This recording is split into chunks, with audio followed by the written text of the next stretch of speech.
And welcome. Welcome to this very unusual early evening for us stream. We don't normally do it this early. We don't really find this is familiar territory for us, but it's a brave new world, and we're going to try and muddle through before any of us have really woken up. So, my name's Ben, and I'm one of the boys from the Baltic Star, and top right of your screen is another one of them, Ewan, with whom you may be familiar. There's a sort of small circle with an S in it, representing one of our regulars in the viewing side and an occasional participant in the games, Sock Fiddler. And second down, directly underneath Ewan, we have a rather remarkable special guest. And not just a guest, a special leader for our session, Ben Newbon. So welcome, everybody. I'm always the only person that ever applauds. I think that's more a reflection on us than anyone else. I feel we let ourselves down, actually. Yeah. Yes. How are you, Ben? Okay.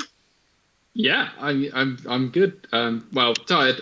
My baby doesn't sleep well, so always tired. But I'm alive and I'm here. So yeah, happy to be joining you guys and Socks, and yeah, this is going to be an exciting evening, I think.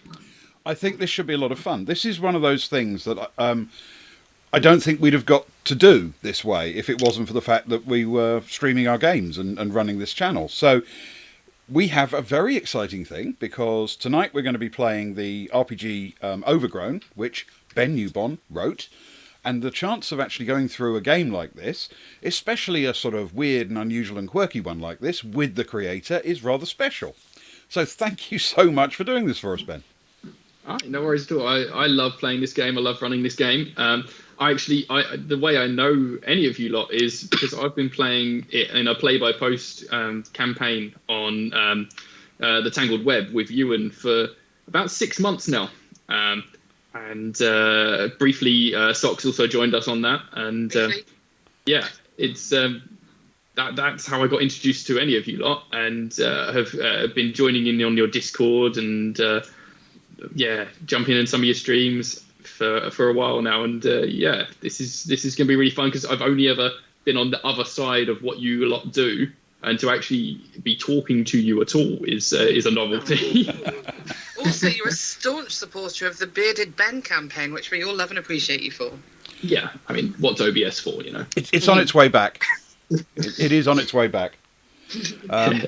Right, okay. So tell us a little bit about Overgrown, just to get us started. Sure.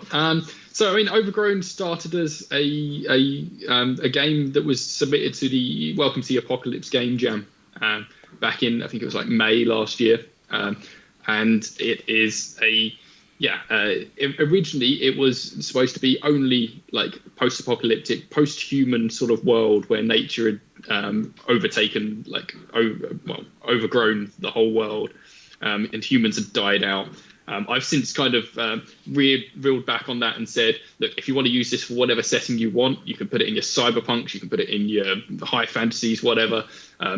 The main thing that it's become is about these weird animal hybrids. So you got your cows mixed with your panthers, and if you wanted to make like an actual griffin, you could stick what's a griffin? A lion with wings. You could make a unicorn. I'm told that the real life unicorns are actually just rhinos, but if you wanted to put a rhino horn on a horse, there's your unicorn. I've had players make a dragon out of a Komodo dragon, a bat, and they gave it a llama head, because you can't really get a fire-breathing animal out of a real-life thing. Yeah. But yeah, that's the idea. So you get weird combinations of animals, and you can use whatever you like. We've got some great characters that the players you lot have made today. And I've also gotten used to make a bunch of the NPCs for tonight, and they look great. You'll see as we play through. I mean, you can see on the screen right now some of the PCs that we've got, and yeah, maybe we go through each of you and you can introduce your PCs. Okay, well then let's start from the top and work down. So Ewan, what's your character? I am playing the base animal I have is a hooded cobra with some parrot wings and a rhino horn called Defra. Defra Is the name? Yes. DEFRA, you mean like that? DEAFRA. Oh, Not that it makes much difference. Yeah, isn't You know, DEFRA is like a government body or something? It's the fishing agency. I wouldn't know anything about that. If anyone's tuning in who does. It's fishing Sorry. and rural affairs. I thought that was rather weird of you to go for DEFRA. Well, in that case, get rid of the A. Defra. There we go. We've removed the A. Defra. Perfectly Excellent. acceptable now. And we're going to have no government officials cracking down on the stream. Okay. Thank you for popping by, John, by the way, and Sparrow, of course. Nice to see you as so often. Thank you for supporting us. Right, I suppose I'm the next one down on the chart. My character is a Jaguar Ravlion, a jaguar with raven wings and the skin of a chameleon. A rather beautiful rendering that Ben did for the graphics on these. I think they're amazing. I love making those ridiculous Photoshops. Some of them are really difficult, but some of those they just really work. These have turned out quite nice, I think, don't you? Beautiful, yeah. I love them, yeah. And my character, I've decided to go sort of route one and call him Dewclaw.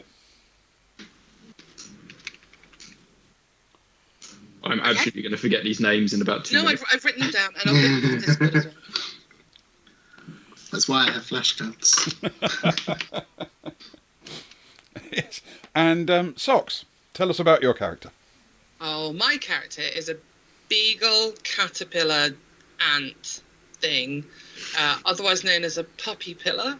Puppy pillar! Puppy Pillar. I was going to call her Purchase, but Sparrow was really adamantly insisting you all call me Ducky today, so it's going to be called Ducky, confusingly enough. Ducky. Your beagle caterpillar ant called Ducky. We'll call Ducky. Love it. Yes. So, just to make it easy for you, Ben, we've all gone for character names beginning with D. So there's no chance whatsoever of you not messing those up. Yeah, So I mean, I've already... put that in the Discord channel as a memorandum. I should write them down, but I'm not going to. So the way I describe this game is all ages, rules light, nature punk TTRPG, and it's all about these weird animal hybrids. The all ages aspect is that technically it can be played. It's so simple it can be played by children, and you could also easily modify the rules to be child friendly. This particular stream is not going to be child friendly, I expect. So we shall remove the U rating. I have done a child friendly stream before. If you want to go on my itch page, how does itch pages work? It's bennewbon.itch.io or something like that. There's a stream on there which was child friendly. So it's very, very simple. Literally everything you want to do is just a D20. So I don't know how many dice you all have in front of you, but if you've got anything other than a D20, just throw it away. Just put it in the bin right now. You don't need it. I'm perfectly happy to do that with all D10s. Yeah, especially your D4s. Do not drop them on the floor. Oh, I rather like what kind of D4s. savage do you think we are? D4s are how you deal with your enemies. But D10s are just horrible things. Hate them. I don't like D10s. D10s and D12s. I think it's no. I just think D12s are trying way too hard to be special. I like the D12. Same here, I'm afraid. Just going to put it out there. So anything you want to try and do that would constitute an action is you roll your D20, and if you can justify one of your animal features as being relevant, then you get to add that modifier. So your base animal, if it's the jaguar, and you're trying to say, I don't know, climb a tree, then you can add a 3 to your roll, and whatever the result is will be how well you do at that thing. It's a bit like D&D, and like there's DCs to the roll. So if you want to do something that's like very hard, then it would be like you need to get a 15 or higher. But you can also stack your animal features. So if you've got more than one thing that could be relevant, like I don't know, maybe when you're trying to climb the tree, you're batting your raven wings. So you can add both your raven wings, which is what, a +2? +2, yeah. And your jaguar claws for a total of +5. The important thing to also keep in mind, though, is that if you roll a nat 1 at any point, you will incur a penalty. And the higher the modifier you've used, the worse the outcome to that. So if you roll a nat 1 and you've got like a modifier of +8, that's going to be a really bad thing that happens, whatever it is. So maybe you'll fall out of the tree, but also fall onto a spike, or fall out of the tree and crash into your teammates. So yeah, there's a couple of other things. So crits are fun. As I said, nat 1s, you incur a penalty, and the penalty is always relevant to the thing that has occurred. So yeah, if you're falling out of the tree, maybe you're going to get a get -1 vertigo. Okay. Going forward. And to get rid of that penalty, you have to roll successes against it. So if you roll 3 successes against with the vertigo penalty at any point, then you'll get rid of that. And if you roll a nat 20, then it will just clear it in one go. Excellent. And also when you roll nat 20s, that's a crit success, you instantly gain an evolution, which is you can increase one of the features you've just used by 1. So if you're climbing the tree, you could increase your raven wings by 1 to get +3 raven wings. Or you can start a whole new animal feature. So maybe you want to add, I don't know, what's useful for climbing trees. Maybe you're getting spider webs so that you can like sling yourself up stuff. So you'd start that from +1. So that's pretty much all it is. There's a couple of extra things in terms of like giving assists or preparatory actions. So if and when those come up during the stream, I'll walk you through them. But yeah, it's all pretty simple. And yeah, one of the guys that we play the play-by-post with has never read the rules in 6 months of playing. It is that easy to play. So yeah, let's get going. Please. I asked you all before the stream to come up with an idea for what your community is like. Basically, the environment is that you live in like a jungle, and you've never seen a human. You don't know what humans are. Like humans do not exist in your minds, and never have. So all you know is this jungle and the other weird animal hybrids that exist around you. So yeah, I always like to give the players the ultimate agency in all of the games that I play. So if each of you have something to say about where you live or how you live, or maybe something you do within your community, it's not going to have any impact on the rest of the game. It's just nice way to ground. This is just background colour, yes. Absolutely. Well, let's start at the top again. Ewan, what's your backstory? I would like to introduce to the place in which we live a series of interconnecting, almost like rabbit runs underneath the trees and in through the roots, but they're not necessarily inhabited by rabbits. They might be, but they might, a mix of different animals. That's underground tunnel system. Yeah, kind of. Nice. If I may. Cool. In this game, it could be rabbit gators. Wow. That could be pretty horrifying, if I'm honest. Can we invent a rabbit gator really fast? Can we do that now? I don't have Photoshop open.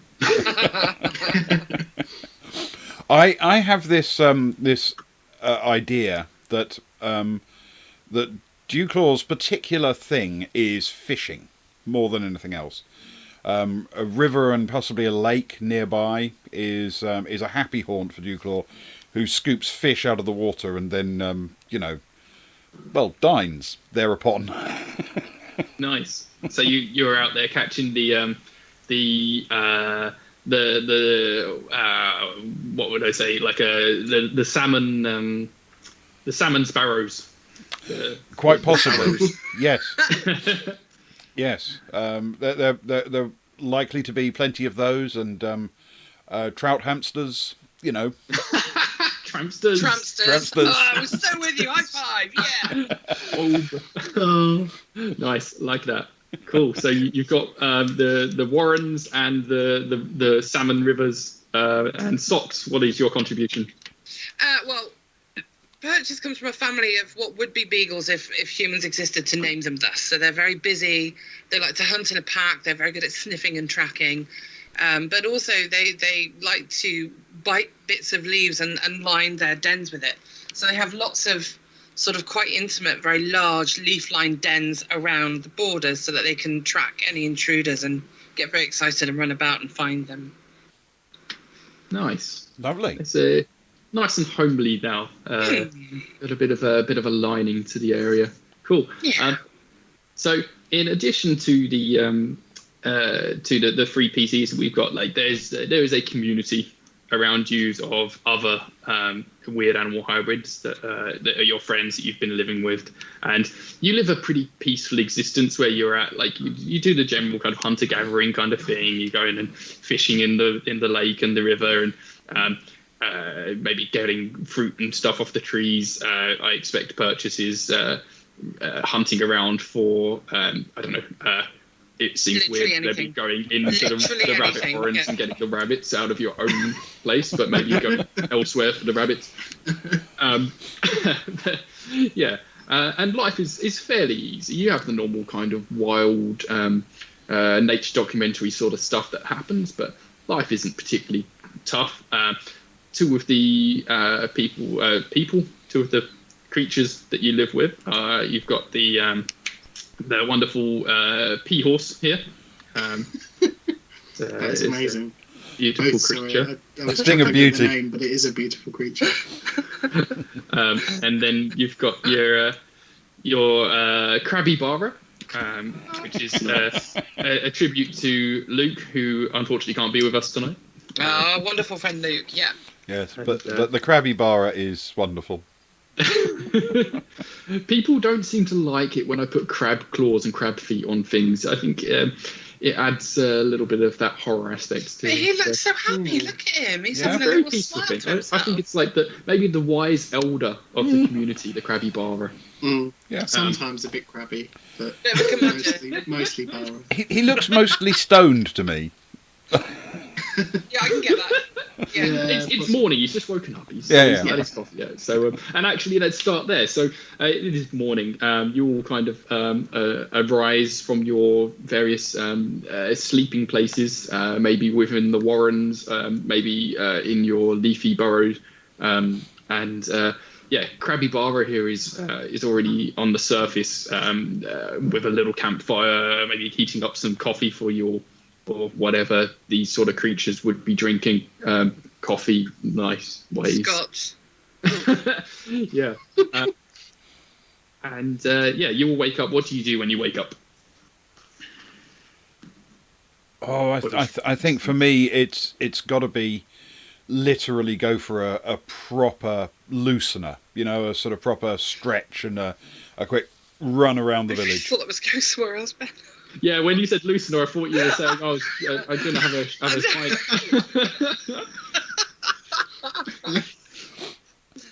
You people have Sorry, filthy minds. Lucky. Yeah, I can imagine. already. Yeah, you like proper spreading your wings and stretching Yeah. your arms. And, yeah. I'm really putting one down. I mean, yeah. Sorry, Ben. Go on. No, that's nice. I like that. So Purchase has been. Sorry, Ducky. Ducky. She's been up for some time.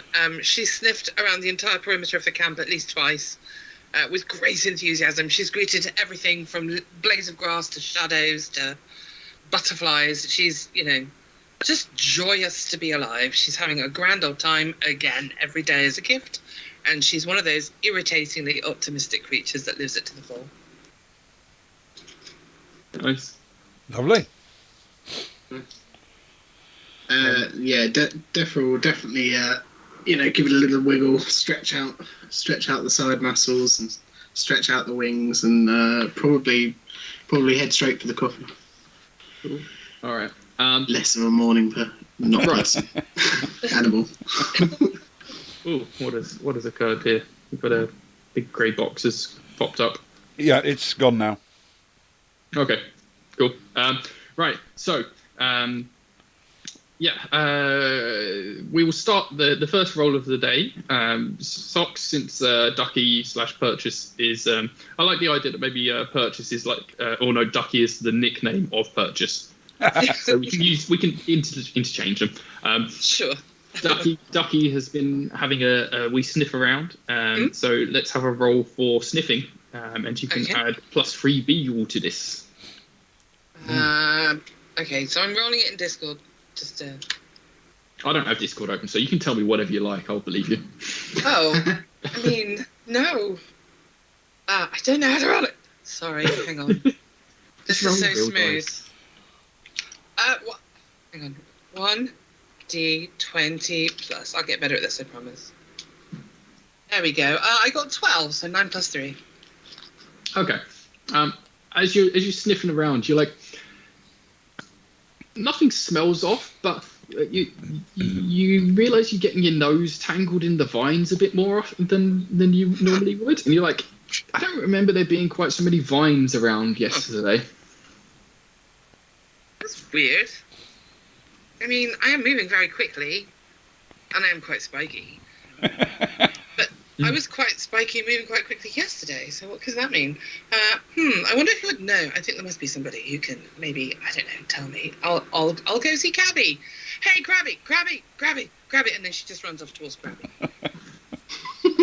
Crabby is cooking the coffee, heating the coffee, doing whatever a Crabby bar would do to make coffee. He's at the campfire with the stove, and Defra and Duke Laura are both just kind of stretching out around the fire there too. I like to think he grinds his own beans, sorry, with the beans. Crunching them like that. Good stuff. So he's crunching some beans to add to the coffee, he looks up as you approach, just like, I don't know.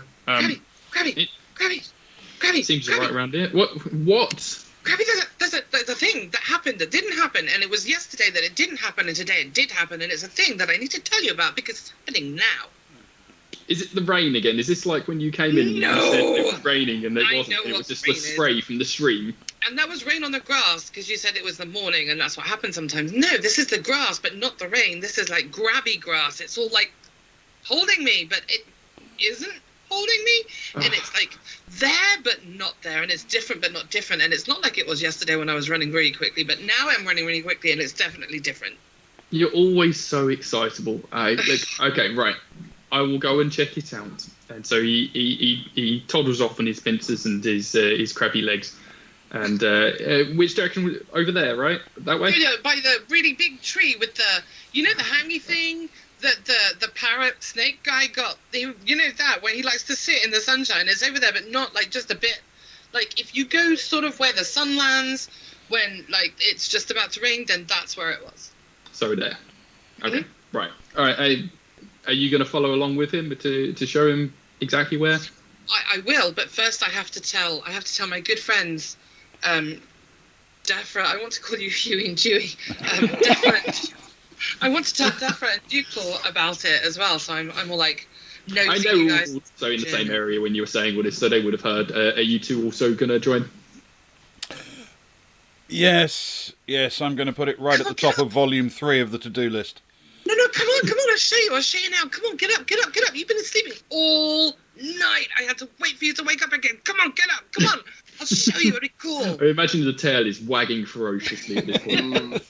Almost nothing can stretch quite as extravagantly as a Jaguar Ravlion. So there is an extravagant degree of stretching, and then yes, pad off in the same direction. I will definitely grab another cup of coffee because it feels like I'm going to need it at this point. Yee, come on, I come just on. think you've got no arms, so you're just like dangling him off the tips of your wings. Yeah. You're like Just holding Zazu. Okay, so Suddenly yeah, realised Krabby Bar. We should have given him a name. Should we just call him Luke? Luke. We'll call him Luke. Toddles off towards the this viney area that you've mentioned, and the rest of you follow along. And when you reach there, he's just kind of poking around, and he picks up a couple of vines and he's sniffing them. And it's like, I don't know, they seem like normal vines. And as he's standing there, like you see them, they're starting to move, these vines, and it looks like they're kind of wrapping around his legs, and he's not really noticed. And then suddenly, like they're starting to envelop him and kind of climb up on him, and he's feeling it. He's starting to feel it. He's looking over his shoulders and his arms and his legs, crab legs, and he's starting to look a bit panicked. He's like shaking them off and he's stiffing them, and they just keep on still coming up around him. Anyone going to do anything? He kind of looks up at you and he's like, I don't know what's happening here. This is not normal. Help.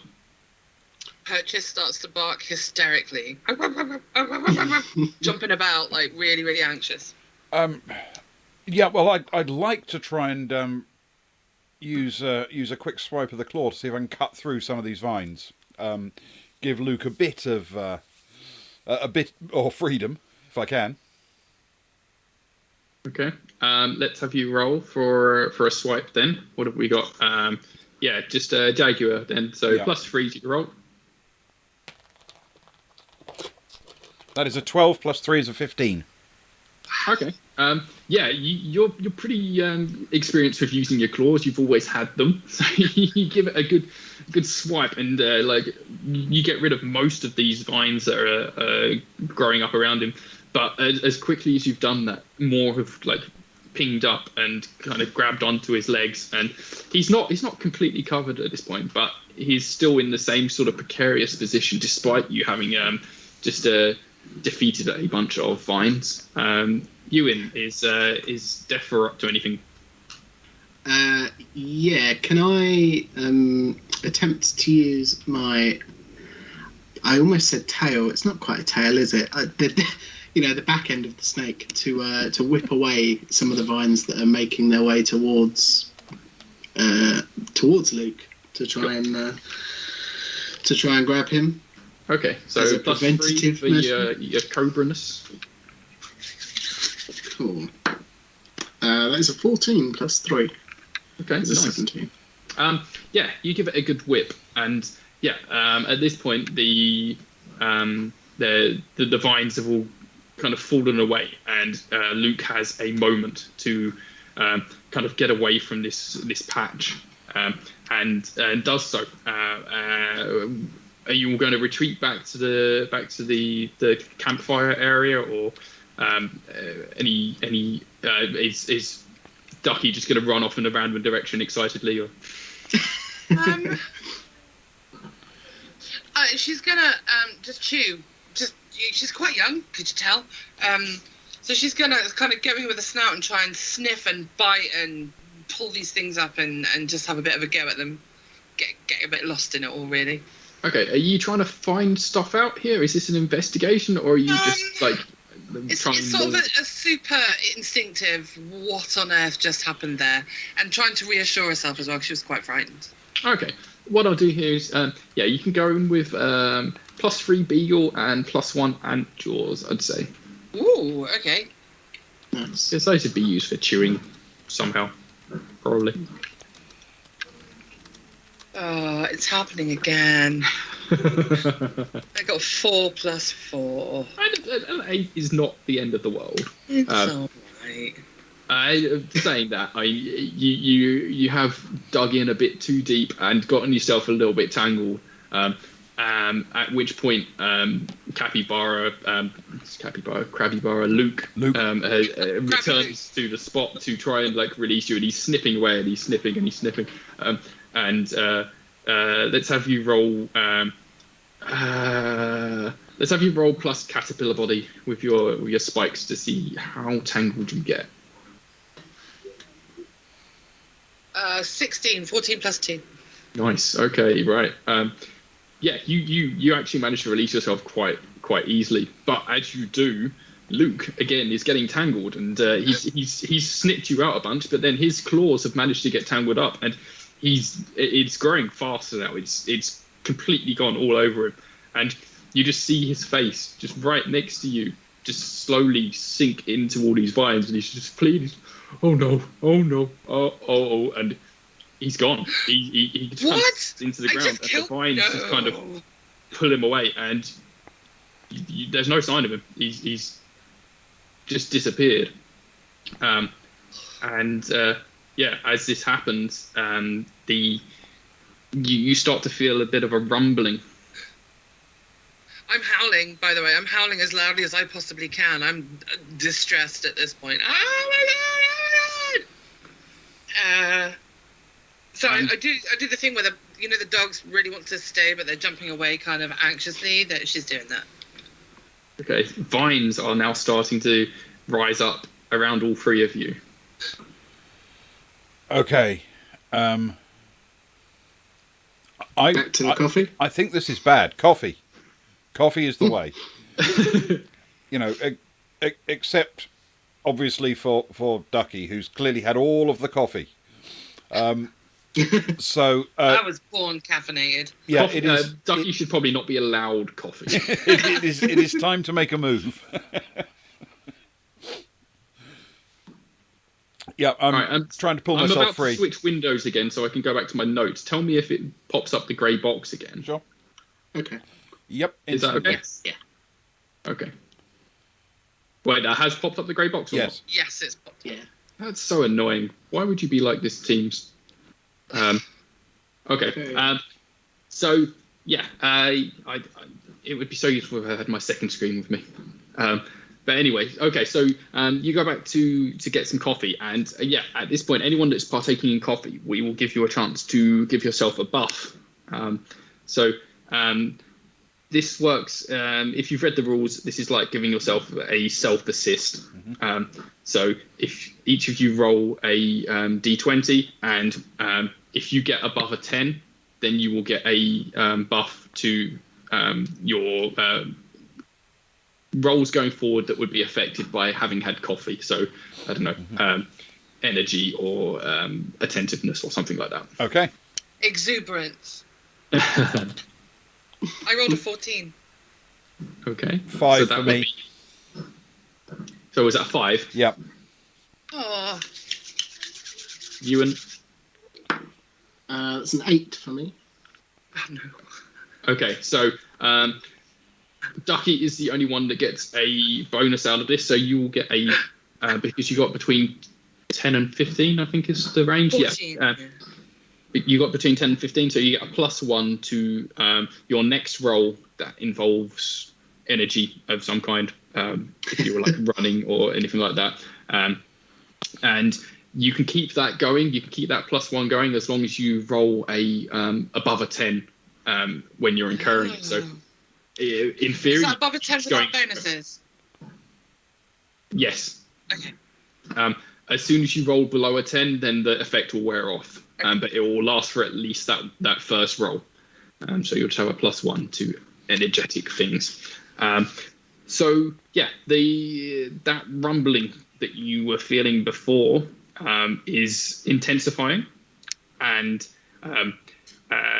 you see now that Ducky also has a little bit of the shakes, which is making the other two of you feel a little bit queasy as well. And the vines that were kind of springing up before now seem to be encroaching into the fireplace, the campfire area, and yeah, they also seem to be going up the trees, and the canopy above you seems to have thickened, and you're feeling like you are starting to get closed in on by greenery. Is it underground as well, or are homes safe? You haven't seen underground yet. I mean, you could pop down into the warrens to have a look if you wanted, but the ground is also shaking. Is it coming from a particular direction? Sorry.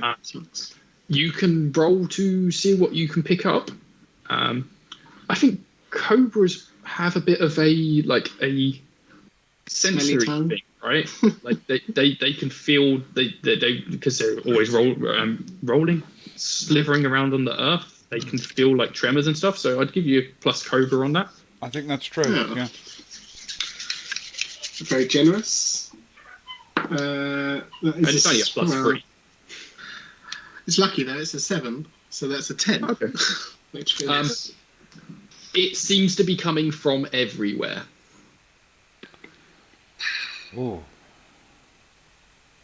Like there doesn't seem to be a particular direction that this is coming from, as far as you can tell. Like it's just the ground is shaking.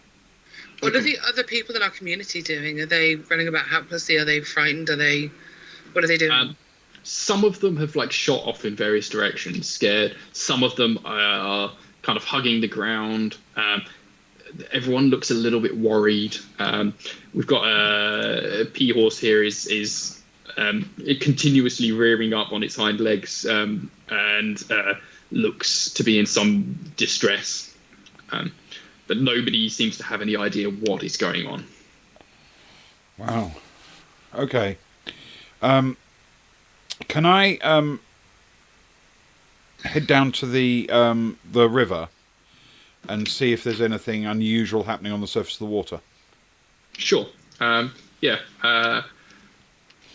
Roll a sensory thing, I guess. Perception, I guess, would be the word. Mm-hmm. And yeah, I'd give you a plus Jaguar. They've got sensory stuff, like smelling and eyesight and all that sort of jazz. Yeah. That's a 7 + 3. It's a 10. Oh, get the bad rolls out early, gents. Okay. There are a lot of fish creatures flowing down the river, much more than usual. They seem to be fleeing from something. None of them are stopping to say anything to you or give you any sort of signals, but there are a lot more fish than usual going down the river and seeming to be fleeing. Okay. I will sprint back to the others and pass on this information in case it's useful to them. Okay, as you arrive, there are more of these vines. They have now fully come into the camp area now, and they are starting to try to, I guess, grab at each of you. Mm-hmm. None of them are on any of you yet, but it looks like imminently your camp is about to be overrun by this. Were there any at the river, Dewclaw? Yeah, let's say there was some signs of that. Not as much as you'd seen in the original location, but there are some. River looks safer, guys. Not much, but a bit. To the water? Go. Danger, let's go. Go. Run away. Okay. Let's run away. Excellent. So Pea Horse is off like a shot. He's down towards the river and he's running through the water. And he's off into the distance. You have no sight of him anymore, but him and the fish are all gone. And yeah, let's have running rolls from the three of you. Mm-hmm. Yep. Running. Oh, I've got my +1, right? Yes, and you get your +1. And yeah, you could have plus Can I have 3 Beagle for the as well. Beagle? Yep, so +4 total. I've got a 16. I assume I can have +3 for that as well, can't I? Yeah. And you don't necessarily have to be running. You can fly if you want to fly, whichever methods you wish to use. Actually, I think flying would be wiser, if for no other reason than it might give me a different vantage point on things for a moment. Oh, yeah, interesting. And you rolled well anyway, so. How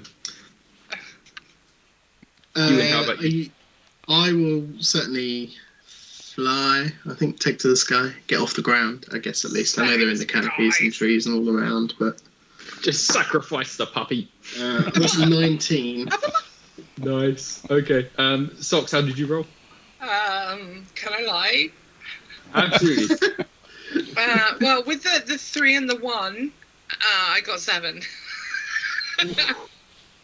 Okay. Ooh. So, Dewclaw and Defra take to the sky. They can't get very high into the sky because the canopy has now become so dense that you can't actually fit anywhere in between the trees. And as you rise up, you notice, shit, these vines are now coming from the canopy as well. They are dangling down towards you, so you can't go too high up, but you can get off the ground and you fly out towards the river. Ducky has a little bit more trouble. Just about makes it to the river, but once she's there, is Ducky a she/her? Sorry, It's a she/her, yeah. yeah. Ducky reaches the river, and there's some vines that have managed to tangle onto, let's say, onto your spikes, and they're kind of clawing onto you. They're not giving you, not slowing you down a huge amount yet, but they are causing some difficulties, and let's say you're starting to get entangled. Big yelp. Your friends are up in the sky. What are you going to do? She's going to try and make it to the water. The logic being plants, like these plants don't grow in the water, so she's going to try and get to the middle of the river and swim. Okay. Because ants can swim and beagles can swim. Right. What I'm going to say is, because you got a bit entangled, you're going to get a -1 temporary, what's the word I'm looking for? Temporary penalty of entangled. As soon as you roll above a 10, you'll get rid of this entanglement. But if you don't, then you'll continue to be somewhat entangled. So you want me to roll to make it to the river? Yeah. Roll to make it to the river. And you can include whichever things you can justify being relevant here. Okay, well, ants can swim because they form rafts to cross rivers, and beagles swim because doggy paddle. Okay, you've only got ant jaws. That's fair, actually. So we'll just add the beagle. Okay. The coffee's worn off because she failed her last roll. Mm-hmm. You do have extra legs from. The caterpillar. Yeah, I'll give you that. Don't you? It's true. Really? Would you allow that? Yeah, Thank you, absolutely. Ewan. Thanks for the save. And a beagle with 6 legs surely swims better than a beagle with 4 legs. 10. You got the 10. Okay. Got exactly 10. Is that including the +5? Yeah, well, I did the +3, +2, but I forgot to take the -1 for entangled. So I got 11 with the -1 for entangled is 10. Okay, cool. You managed to shake off the vines that were gripping onto you, and you make it into the water, and you're splashing around, and maybe enjoying it a bit too much considering the circumstances.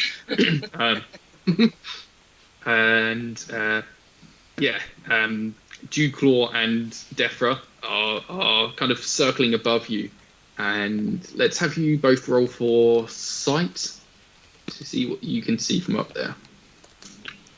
Okay. That's a 10 plus. Can I have Jaguar eyesight for that? Yeah, why not? So 13 total. And I'd give you Raven Wings as well because they're like giving you the vantage point. So plus that's a 15 in total then. And Ewan? I rolled a 12. Okay. Plus parrot. Yeah, plus parrot. Parrot ranks. Do cobras have good eyes? I don't know anything about cobras. Don't know. Anyway, like it's not a bad roll. I'll give you. From where you are, you can see now your camp has been completely overrun by these vines, and they seem to be accelerating in their growth. You can also see that whereas before you could feel the ground shaking, now you can see the ground is shaking. You're not feeling it anymore because you're not on the ground, but you can see these big ass trees in this jungle are now also waving and shaking, and there's like a cacophony of sound coming from the leaves. They're all rattling against each other. There's branches starting to fall out of the trees. Shit is going off. Ducky has dived into the water and is now pretending to be a duck, I guess. all of the fish have now passed. There's no more fish coming. They've been entangled in the vines, which have now started to reach into the water, and they are encroaching on where Ducky is. But you can see the way that the river is running does seem to be like the direction like of safety. So back where the river started is probably not necessarily the source, but that is the direction that the vines seem to be emerging from. Okay. I'm going to then effectively aim my nose downstream and try and stay reasonably far away from the vines, but I'm also going to stay above Ducky if I can a little bit to, I sort of circle, just to keep an eye on her. That's very considerate of you. Deefra will say, Duclaw, can you, I can't, would hold up their hands, but they haven't got any hands. Can you, can you pick Ducky up? I assume we're safer up here. Sure, I can try that. I'll give it a shot. Ducky, are you cool with this? I don't see that Ducky has any choice, but she's having she's finding the water very soothing, and so she's calming down somewhat while she's floating, and the anxiety's leaving her, and she quite likes swimming, so she's starting to calm down a bit. Plus the river's flowing quite quickly, so she's being carried on along the current, and she's finding that very soothing as well. Okay. Okay, cool. All right, Ben. I'm assuming we've done this before at some point. Your character and my character, Bucky. Probably. I'm going to assume that you know how to pick up Ducky without like spiking yourself on their caterpillar spiny back. By the ears, Ben. Ears. Let's have you roll for picking up. I'll give you the Raven Wings as well. Okay. And I guess Jaguars are probably quite good at picking stuff up, I guess. Certainly fairly strong, yeah. And so this will be an assist roll, basically, to help Ducky get downstream.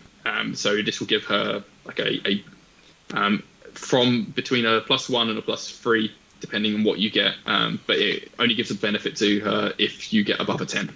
Okay. All right, we'll try. Okay. No pressure. Okay, I rolled a 2. So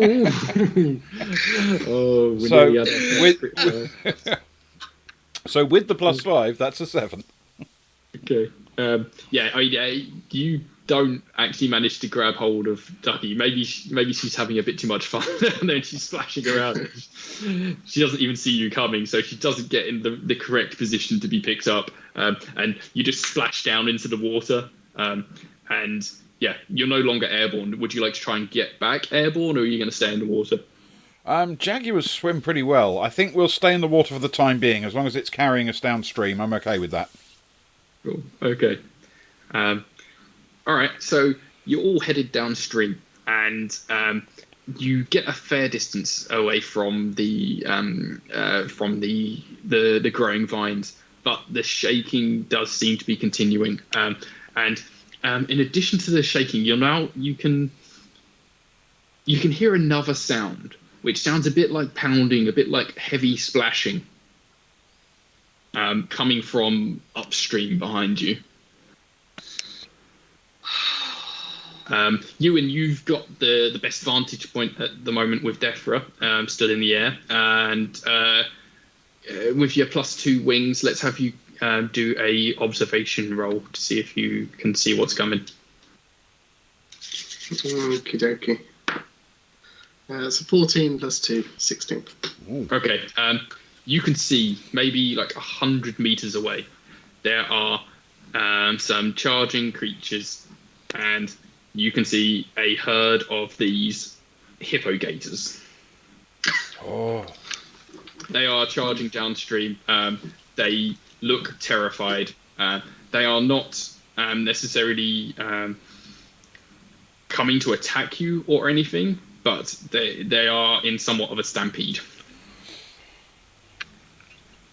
And they are going directly for where Ducky and Duclaw are. Wonderful.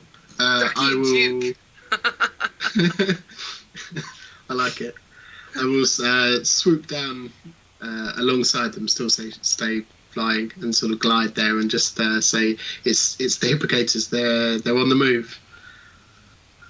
The whole herd, by the looks of things." Okay. Splash too much. Splash. Gotta go. Let's go. Okay. They're going to be able to outswim us. Yeah. Jump on their backs. We can jump on their backs, and then they swim and we ride, and it'd be great. Let's ride them while they swim. They do the work. We just look around. It'll be fine. Let's do that. I love your thinking. That's amazing. Jude Claw, are you going to try and do that as well? No. No, I'm going to attempt to lift off if I can. Okay. Try and spring from the water with balletic grace. Okay, go for it. I guess, your two main features are coming in quite a lot of use at the moment. So, roll +5 for your Jaguar and Raven Wings. Oh, let's give it a shot. Oh, at least not a 2. That's a 19 + 5, 24. Blimey, yeah, you shoot up out of the water. What? And you are airborne again. Are you flying downstream still? Are you shooting off ahead? I'm going to get a reasonable distance above the surface and then shadow Ducky still. Okay, so you're not racing off ahead yet. No. So Ducky, are you actually going to try to mount a hippogator? Well, I mean, it's a gator, so they're fairly low in the water. Like a hippogator, I'm assuming that they. I mean, it's only a river. It's not like it's not an ocean. I'm thinking it's a bit like that old Frogget game where you got to jump on the crocodile's back to get across. Love it. Okay. Just gonna jump. Just gonna try really hard to jump on one. I mean, I was pretty good at Crossy Road. Let's do that. Okay. Crossy Road. I will allow you to have Beagle for your jumpingness on this to see if you can mount a hippogator as it approaches. So plus. Okay. Hang on. Roll. Whoa. E20 + 3. 13.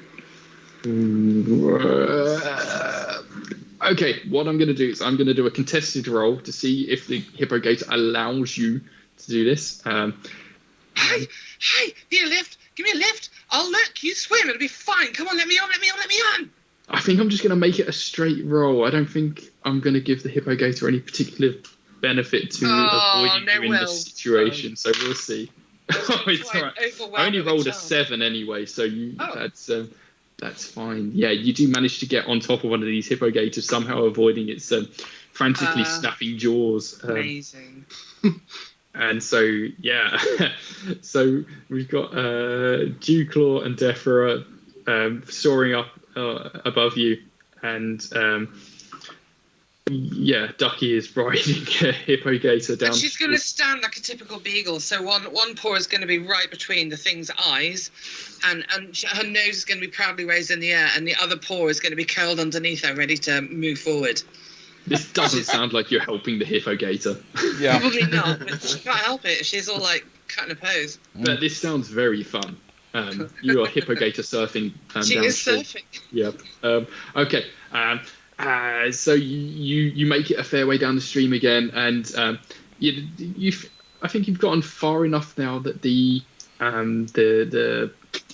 rumbling has subsided somewhat. You're far away enough from what seems to have been the focal point of the rumbling ground, shaking ground, that you can still feel it a little bit, but it's not as strong as it was.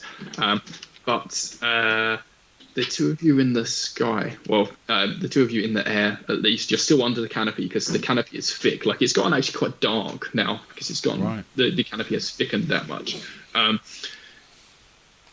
Can you please, each of you, roll for, I guess, reactions, reflexes, observation could play into it, I guess. Something like that. So I should probably get a +3 for Jaguar. I don't know if I'd get the Raven Wings though. No, I'd probably just say Jogura. Okay, fair enough. Are you happy with a +3 for Cobra? Yeah, Cobras are reflexes, don't Reflex can be quite quick, I think, when they. I have a 9 plus When they 3, need to be. so 12. they? Okay. I have a 3 plus 3, so 6. Oof. Okay. Both of you get clobbered suddenly. Oh, I should have mentioned from the start. Actually, you start with 30 health. So you've both just taken some damage, and it'll be damage of 15 minus whatever you rolled. So you would have needed a 15 to pass this roll. Okay. So whatever you just rolled will be the difference. So that's including our bonuses, yeah? Including your bonuses. Yeah. Okay. So Cool. that moves me to 27. And you took a bit of a clobbering. Was that 9 off of you there? 21. Yeah. Yeah. You fall out the sky. Are you in the water? I could come and save you. You both fall down out of the sky and into the water. And you have you have something attached to you. You have a koala pine stuck to you. A koala pine. Koala pine. And yeah, it is basically fallen out of the trees above you, and in its dozy state, doesn't realise what was going on. Has fallen out of the shaking trees, and some of its spines. Are they called spines on porcupines? Quills. The spiky bits. Quills. Ah, that's a good word. Quills. You've got some of its quills pricks. stabbed into you. Yes, you've got. The koala pine has pricked you, and it has come somewhat lodged into your skin, I guess. You've got many of these quills sticking into you, and you're being weighed down by the koala pine in the water. The koala pine, upon hitting the water, is like thrown awake and starts splashing around frantically. Cannot swim. So you're currently being weighed down. What is your reaction? Where are they relative to me? Can I ask? Let's say they're close by. Okay. Like you could reach them in a indeterminate action. But we'll have Ewan's response first. Yeah. Deefa will just say, get off me! You're pushing me under. Get on the hippo gators. What's going on? Oh, I just woke up. Right, I'm in the water. Look at the dog. Oh no! And try can I try and wiggle, like throw them off my snaky back? Yeah, sure. Go for it. +3 Cobra. In the direction, of one of the hippo gators. Oh god. I'm not not cruel. A catch! Over here! Go on! Oh, right. You meant into the jaws of a hippogator. Oh no. Cruel. I just woke up. That's an 11 plus 3 is a 14. Okay, you managed to wiggle free of the spikiness. It's left some indelible marks on your skin, but you are free from the burden, and managed to wiggle up to the surface so you can breathe again. The koala pine, in its splashing and franticness, managed to kind of roll to the side of the riverbank there, and climb out, and very dozily just kind of looking around trying to figure out what's going on. Meanwhile, you've all just continued to be swept down river, and the koala pine is past. Ducky is still riding the hippogator downstream. We had a nice chat now. It turns out his name is Stanley, and he's from the Pine Village that's about half a mile away from us, and he likes Barrow Manilow and skiing. Who knew? Stanley or Stanley? Stanley.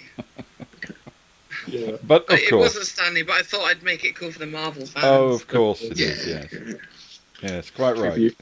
Okay. So she's very concerned when the whole koala pine thing happens, And she's like, Stanley, quick, can we just, let's go get him over there, get him. It's my friend.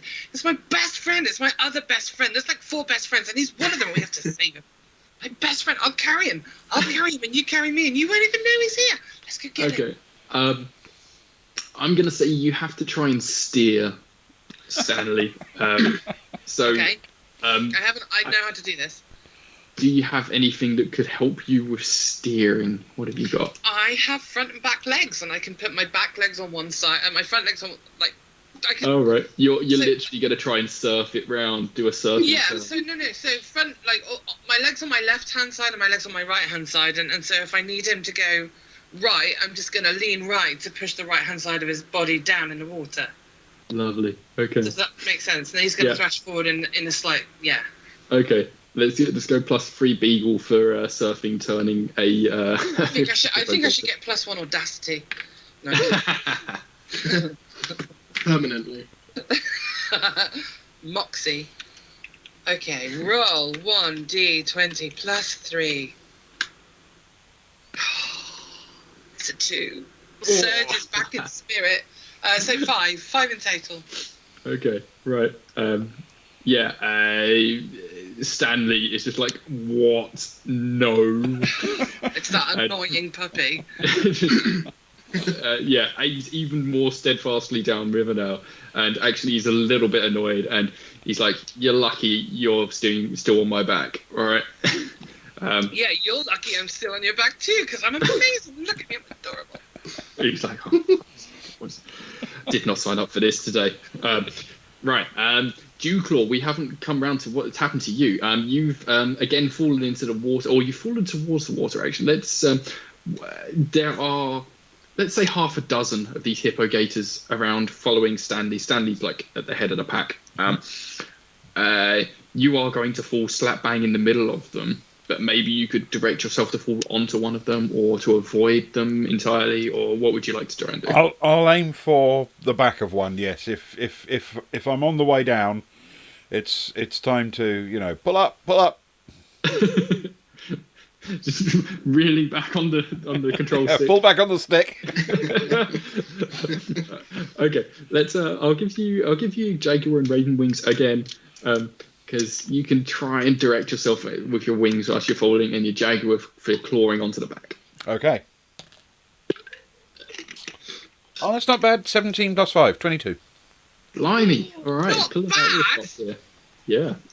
You managed to direct yourself. All right. Let's say they're in a formation of there's Stanley at the front, and then there's 2 behind him, and 2 more, and then 1 at the back. Which one of these would you like to aim for?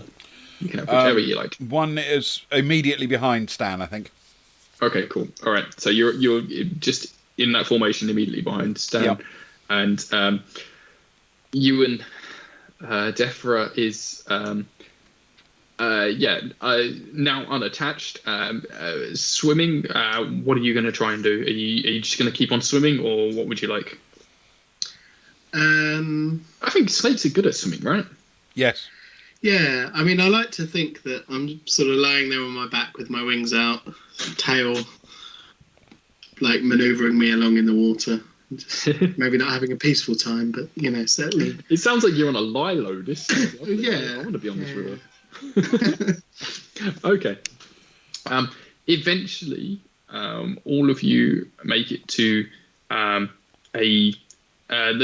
river comes out to a lake, or like a reservoir, or like a larger body of water, and you can kind of swim off over to a beach where things seem a lot calmer here, and you have a moment of respite to try and like gather yourselves, maybe just dismount the hippo gators, who seem to want to continue into the larger body of water. Have they calmed down a bit? Are they not panicked as much now? They want to be right in the middle of the water. They're like, the deep water is probably safe. We shall go and hang there. Can I say goodbye to Stanley by scratching some crap off his back that he can't reach? Because all the birds have flown away, so then his normal grooming bird is pissed off somewhere. Okay, roll for scratching. Okay, roll for scratch. No, I'm a beagle. I'm really good at scratching. anything plus 3. I want this to go hilariously wrong. Yes. It did 5. Oh, these rolls tonight. Stanley hates you. He's like, My rolls are so bad again. you go to scratch him and actually you just poke him in the eye and he's like, what are you doing? Just helping him. Just thank you. Okay, bye. I'll go. Okay, bye. Thanks. Bye. Right. If I may also have a moment with my my increasingly uninterested crocoduck. Can I just ask a question as we part about sure. what exactly they saw that they were running from, whether it was different from what we saw? Okay.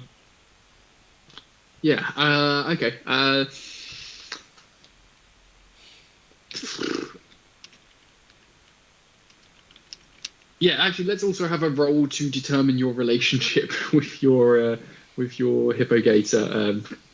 Are you doing anything to placate or I can't think of the words. Are you like being friendly towards it? Friendly, yes, and obviously grateful for the ride. I'm going to sort of say thanks for the lift. That's appreciated. I just wanted to know. I mean, obviously you guys came from upstream. What was up there? Was it just the vines, or did you see something else? It was the trees. The trees are growing. Everything's growing. Like it's just exploding. Like the ground's coming up, and the trees are growing down and out and up and everything. Don't know. Okay. Well, thanks, and good luck to you. All right. Your hippogator gives you like it swishes its tail around and it gives you a little salute with its tail. It's I don't know what the animal equivalent of God speaks. Well, he didn't poke it in the eye. I was just trying to be nice. Have a nice poke in the eye. All the hippogators have now like swum out into the middle of the lake, and you can all gather yourselves on the beach.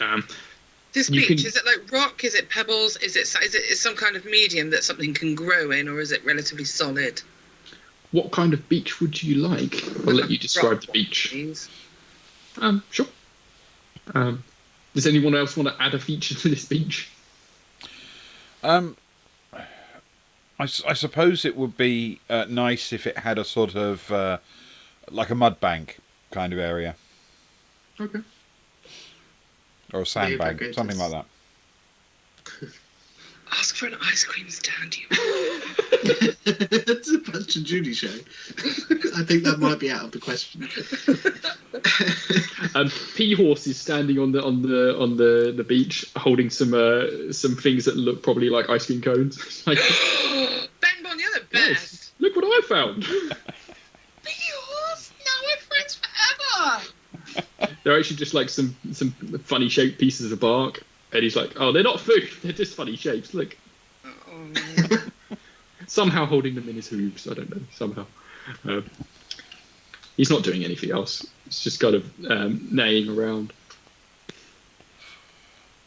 Okay. So there's no. Let's say also that he just kind of gallops off after seeing you. He's like, "All right, good to see you. I'm off that way. I'm still scared." So the three of you, the only animals around now. You can't see any of your other like members of your community, and the hippogators are out of sight. There's no koala pines in this location. It just seems a bit quiet, though you can still feel the ground somewhat rumbling. Okay. Sorry, go on. Ben. No, go.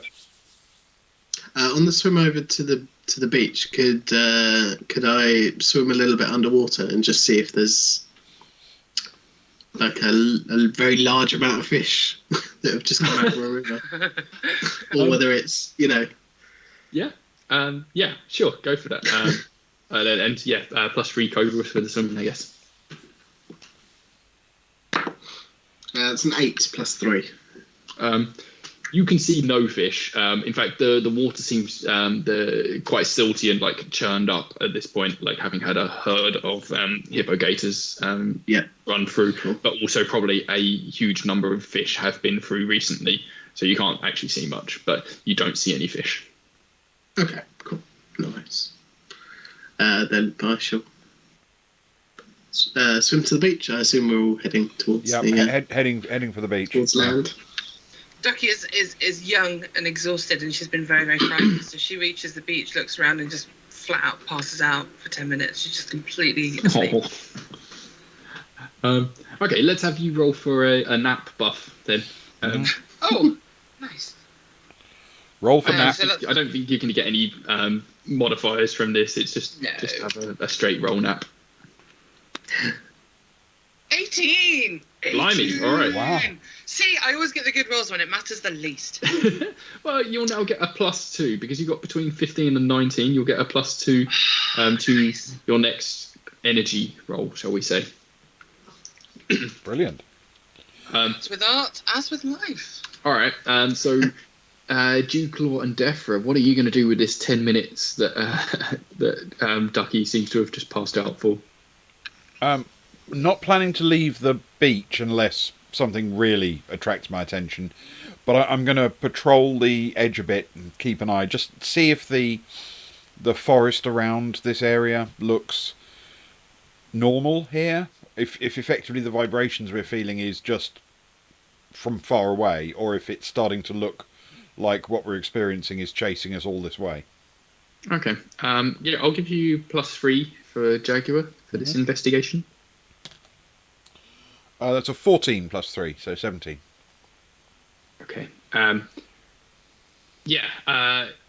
It's the rumbling you're feeling very much feels like the same rumbling that you were feeling before. Like it's got that same, not rhythm. What's the word I'm looking for? Oh, God, I really suck at words tonight. Timbre? It's got. Yeah, like you can tell it's the same rumbling as before, and you can see that the forest, although not immediately at the beach edge, you can see into the forest quite far because you've got damn good eyes. That the forest seems to be getting denser. Oh. Yeah, Ewan, what is Defra doing? Defra's probably just making their way from their tail up the back of their body and looking for any more, what do we call them, quills, and just, if there's any, they'll just pull them out with their mouth. Okay, this is a good one. I've actually never had anyone try to heal themselves in this game before. So let's have you roll for healing. Yeah. And I think this would just be a straight roll for you.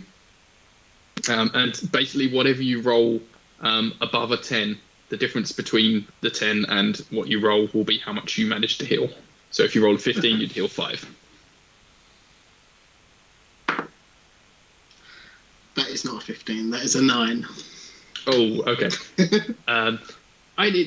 It's you don't manage to heal yourself at all, but I'll say you do manage to find some quills and you remove them.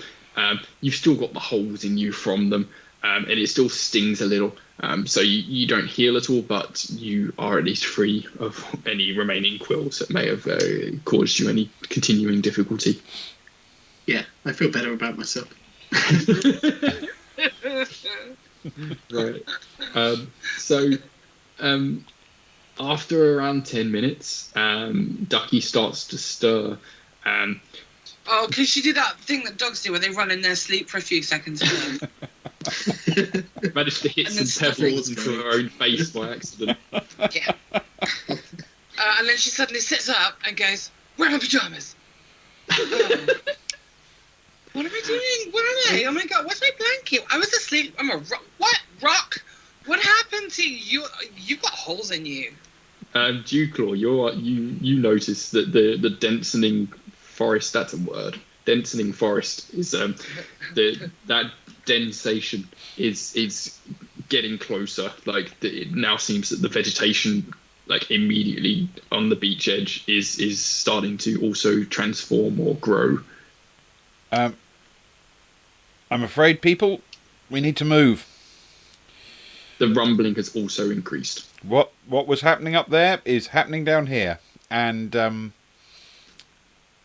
it's happening fast.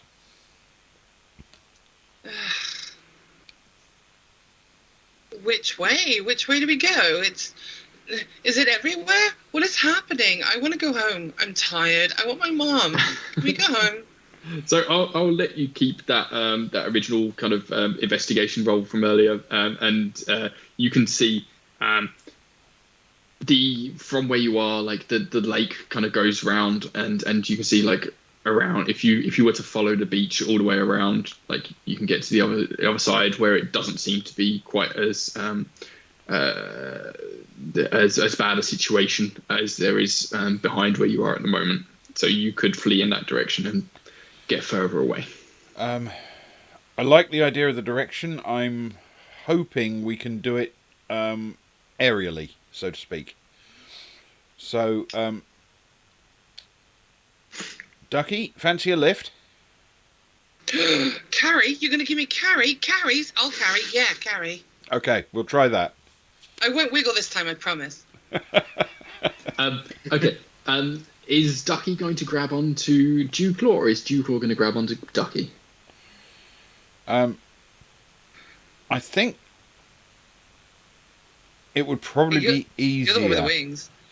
Yeah, it would be easier if I hold on to Ducky, I think. Okay, let's try this again then. +3 Jaguar, +2 Raven Wings. Okay. Oh, that's not bad. 16 plus 5 is 21. Nice, lovely. Yeah, this time Ducky holds very still. She isn't in the water. Yeah, is very amenable to being picked up. So you managed to get a great hold on her. The result was, 21 total, yeah? Yes. Okay, so Ducky, you are now basically being airlifted by Dewclaw, and you'll have a +3 to any rolls that are around. Nice. Being, and there's a whole listening. Woohoo! Yeah. This is amazing. A lot of things going on. You're also getting your +2 from your nap as well. So, like, if anything energetic were to happen whilst you're being airlifted, I don't know what that could possibly be, but like that will affect different things. So the +2 would affect energetic actions. The +3 would affect anything that is happening aerially. Mm-hmm. If you need to, I don't know, say someone started shooting surface-to-air missiles at you, you could roll +3 to avoid them. That is not going to happen because we do not have surface-to-air missiles in this game. You did just have a koala that fell out of a tree. It is very true. Pretty Nothing's out of the... Drop bear precipitation is a problem here, apparently. But the drop bear precipitation. We didn't read the signs. They're everywhere. Look, watch out for drop bears. Exactly. Okay, so anyway, the two of you are in the air. You and Defra also taken to the air? Yes. Yes. Probably a little bit more cautiously than last time, looking around above them. Okay. Certainly, if we go under any trees. Fortunately, there is no canopy in this area because you are like above a water area. So, +2 for your parrot wings. Wonderful.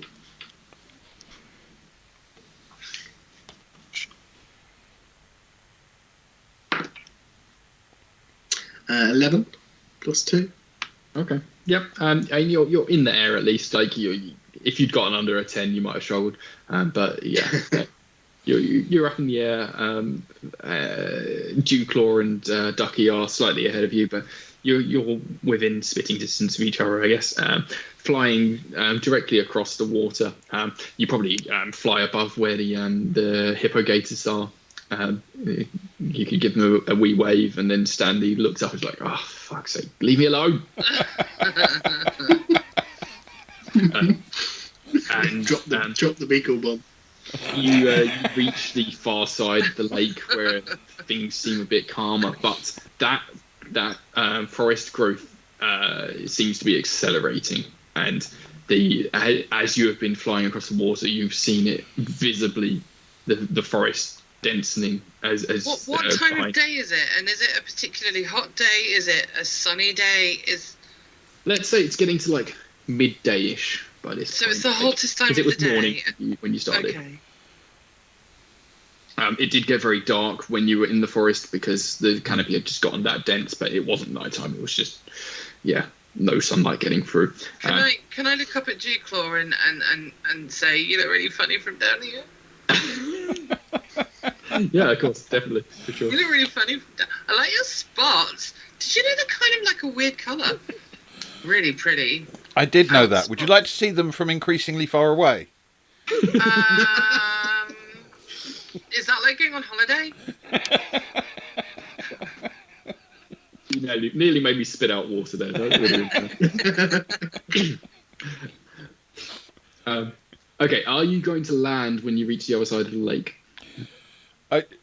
That's the plan, but I'd like to just do a quick lap to check out the state of the forest first, if that makes sense. Sure. Okay, so the three of you in the air managed to reach the other side of the lake. How high up are you going? Given the distance we're talking about, it's a fairly long flight. I mean, at least 100 feet, I would think. Wow. Well, that's quite a fall for Ducky. I don't No, like I'm your tone not there, gonna do that to you. Not yet. I'm hoping that there's a reason to bowl me, though. Oh, you're gonna dive bomb with Ducky? That would be cool. Mm-hmm. There's no need to do that. There's no need. Not yet. I get a +5 for aerial and something else, and I think being bowled along, like from an aerial release, I think that gathers all +5 bonuses. Blimey. Okay.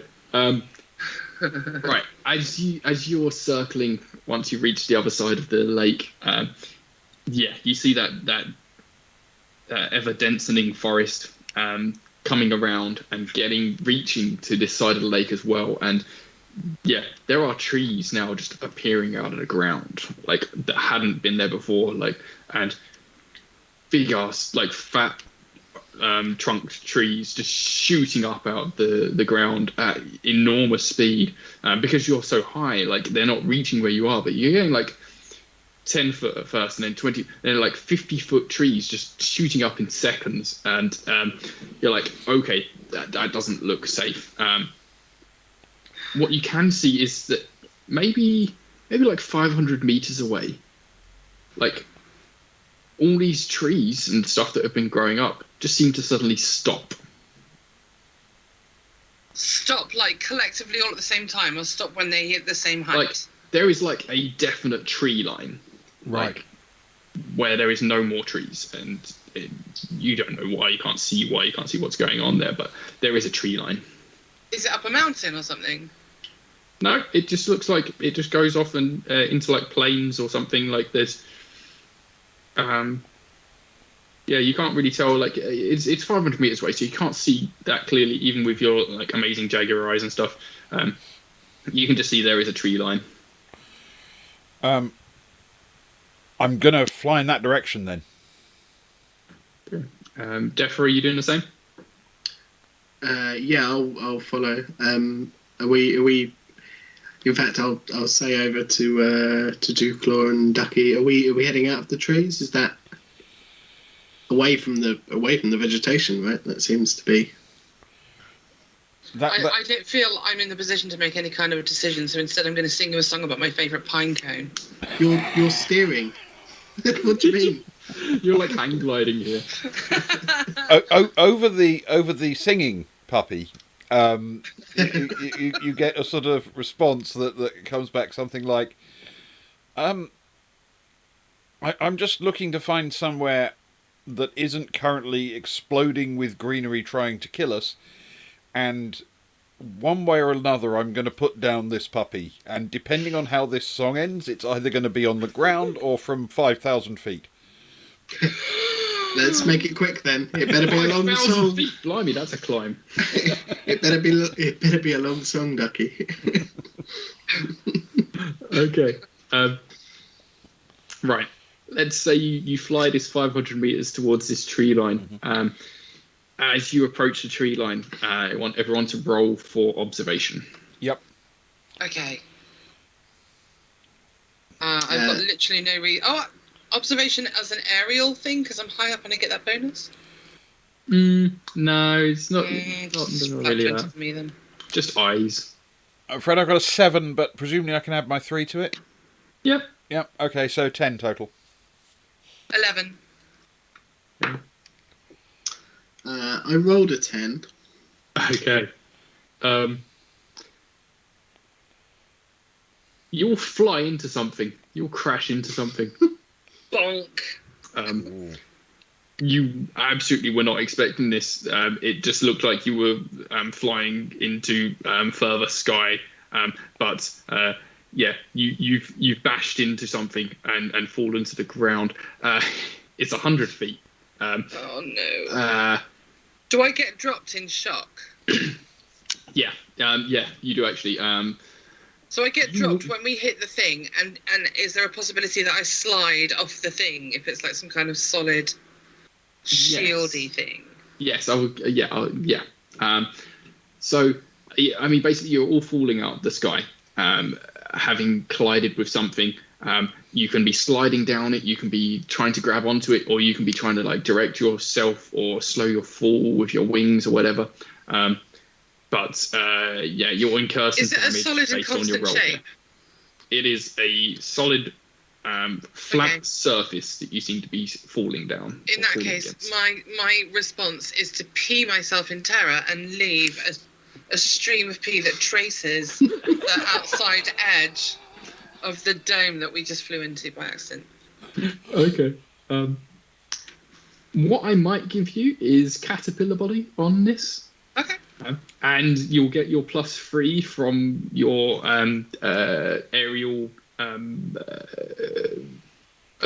maneuverability, I guess. Okay. So that's +2, +3. Yeah. 20. Oh, I got a natural 20! Whoa! Yes! First nat 20. I'm Okay. seeing on something. So you can add 1 to your caterpillar body to get +3 caterpillar body, or you could start a whole new feature at +1. If you can think of anything that would apply to this. I'm with you, Valerie. It's like a nat 20 to pee yourself. Excellent. Those are my skills. No, can I have? No, I think a massive bladder is just silly. Can I? Okay, so the caterpillar body, but can it be like it becomes slightly rubbery, so it's better at taking an impact, so like it lessens fall damage essentially. Is that something that caterpillars? So maybe have a +1 in something else that is rubbery, like I don't know, octopus body or what is rubbery? What We did. Snails. Snails? Yeah. A beagle snail. Beagle snail. Well, I guess it would be a slug, right? Because snails have shells, so you could have a slug suckiness. Yeah. Yeah, so that's like the quality of Ducky's body kind of goes a bit gooey.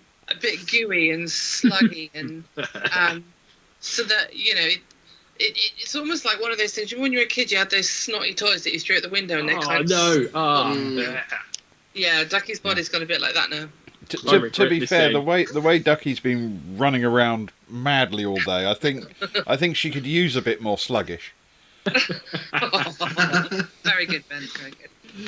Nice. Okay, so you now have +1 slug goo. +1 slug.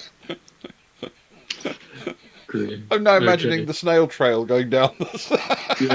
Yeah. There is a definite, like, you can see a line just going all the way down to the ground of this like shiny, shimmery surface. Okay, let's move on to you other two. Ben, Ewan, what are Defra and Dewclaw doing? I suppose it depends. Is the surface we're sliding down angled, or is it just vertical? Vertical. Okay. Then in that case, plan A, route 1, we're going to try to use the wings to slow the fall, but without an objective in plan, just trying to sort of spiral down in the same direction essentially as my sluggish friend. Okay. Mine out for the pig! Roll +2 wings. +2 wings. Okie dokie. Oh, that's not great. That's 7 +2, 9. Okay. You will take.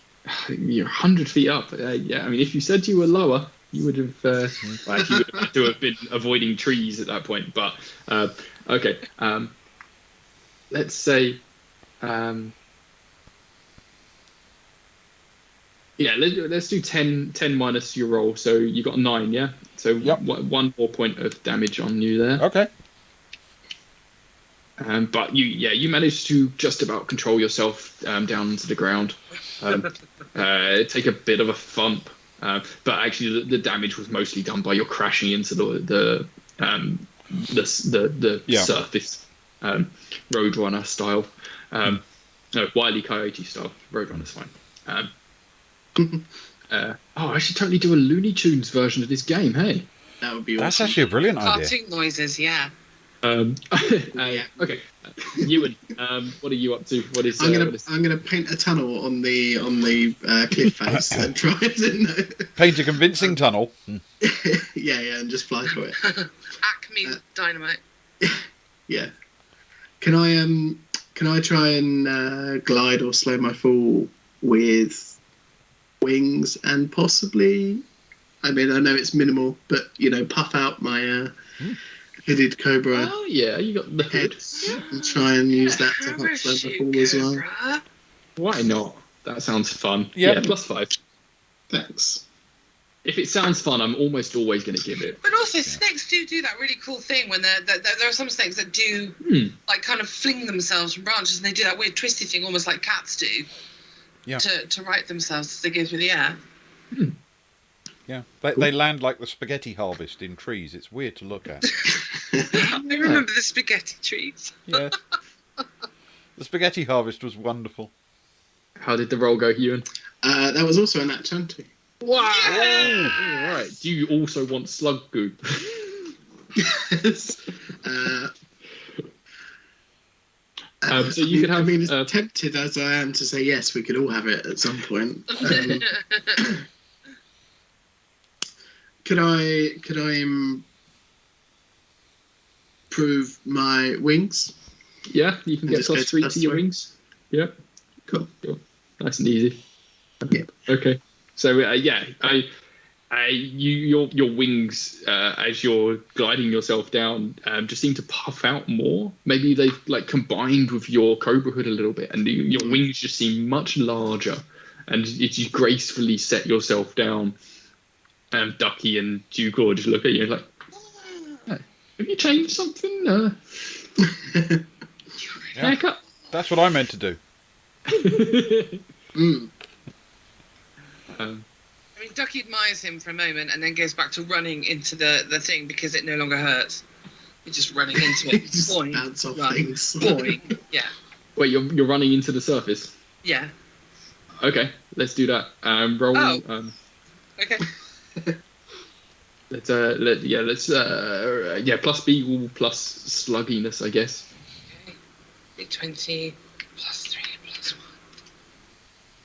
+1. 7. Okay, yeah. You have been just bashing into this. What you're assuming is some sort of wall. It's just a big flat surface, and you've continually smashed into this in so many ways that it is now covered in this goo. And you can see, this is definitely a solid structure thing, and it looks like it was before you splattered it with goo. It was imitating a plane, it was going out into a grassy field with blue skies and shit. And you're like, okay, this is not a real field. It's a liar wall. As you've been doing this, the rumbling of the ground has intensified to a level beyond whatever you felt before. The denseness of the forest is like much denser than at any point you have seen it today. These huge trees are shooting up all around you and getting closer to you, and suddenly one of them like starts to tumble and falls into this surface that you've gooed like 100 foot of, and smashes something, and it cracks, and you see these cracks form along this surface, and shards of shiny materials just start raining down. Let's have you all roll to avoid raining shards. Yes, indeed. Raining shards. Wow. 10. Can I have a +3 for that as well? Yeah, why not? Okay, 13 then total.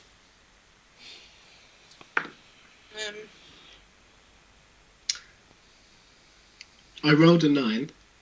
Could I curl up my cobra body and get it as small as possible? Or Yeah, I'd give you that. stand on end, perhaps, so I've got less actual surface area and get a +3. Yeah, I like that thinking. Ducky? My only defence is that she's already moving very quickly, so there'd be no standing start to get out of the way of debris, I guess, but I think it's weak. Like, even I think that's a bad... I don't know. What did you roll, Ducky? I'm just... 16 without any bonuses. You're fine. You're all fine. Like, Fine. it's not that difficult. Like, it's raining down, but you can see like where it's coming from. You all kind of bounce back from the wall a bit into the foliage, so have a little bit of cover. None of you get hit by these shards, but you can see like there's a big hole has opened up in what looks like some sort of wall, and there's a structure there, like bricks and like a building beyond this shiny hard surface, and it looks like some sort of tunnel. Okay. Meanwhile, the rumbling is continuing. You can see vines and grass and plants and trees like growing up increasingly close to you. Is it dark beyond the wall? There are like blinking lights. You've never seen anything quite like this, but like it's if you were humans, it would look like some sort of service tunnel kind of thing. Like there's pipes, there's wires, there's like flashing lights and strobing. What colour are the lights? Some of them are red, some of them are white. Like those fluorescent tube kind of lighting. Like the flickering. Yeah. Ducky just stares. She's literally no way of processing what she's looking at right now. Dewclaw's going to say, we have to consider this carefully, and then leap straight through the wall. Anything that Dewclaw does is always sensible. So I'm going to jump after him. Dog follows cat. I'm yelling behind, fundamentally we either stay and die or we move. That looks good. I mean, I guess Defra looks around and shrugs their slightly larger wings now and follows off after them. Cool. I'm going to say now would be probably a good time for a bio break. Brilliant. Cool. I've run out of water. Let's do that. Thank you, Ben. I'm enjoying this greatly so far. Thank you very much. We will take about a 5-minute break or so, and then we will be back to do the second part of this adventure. Excitement! Stay with us.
And welcome back.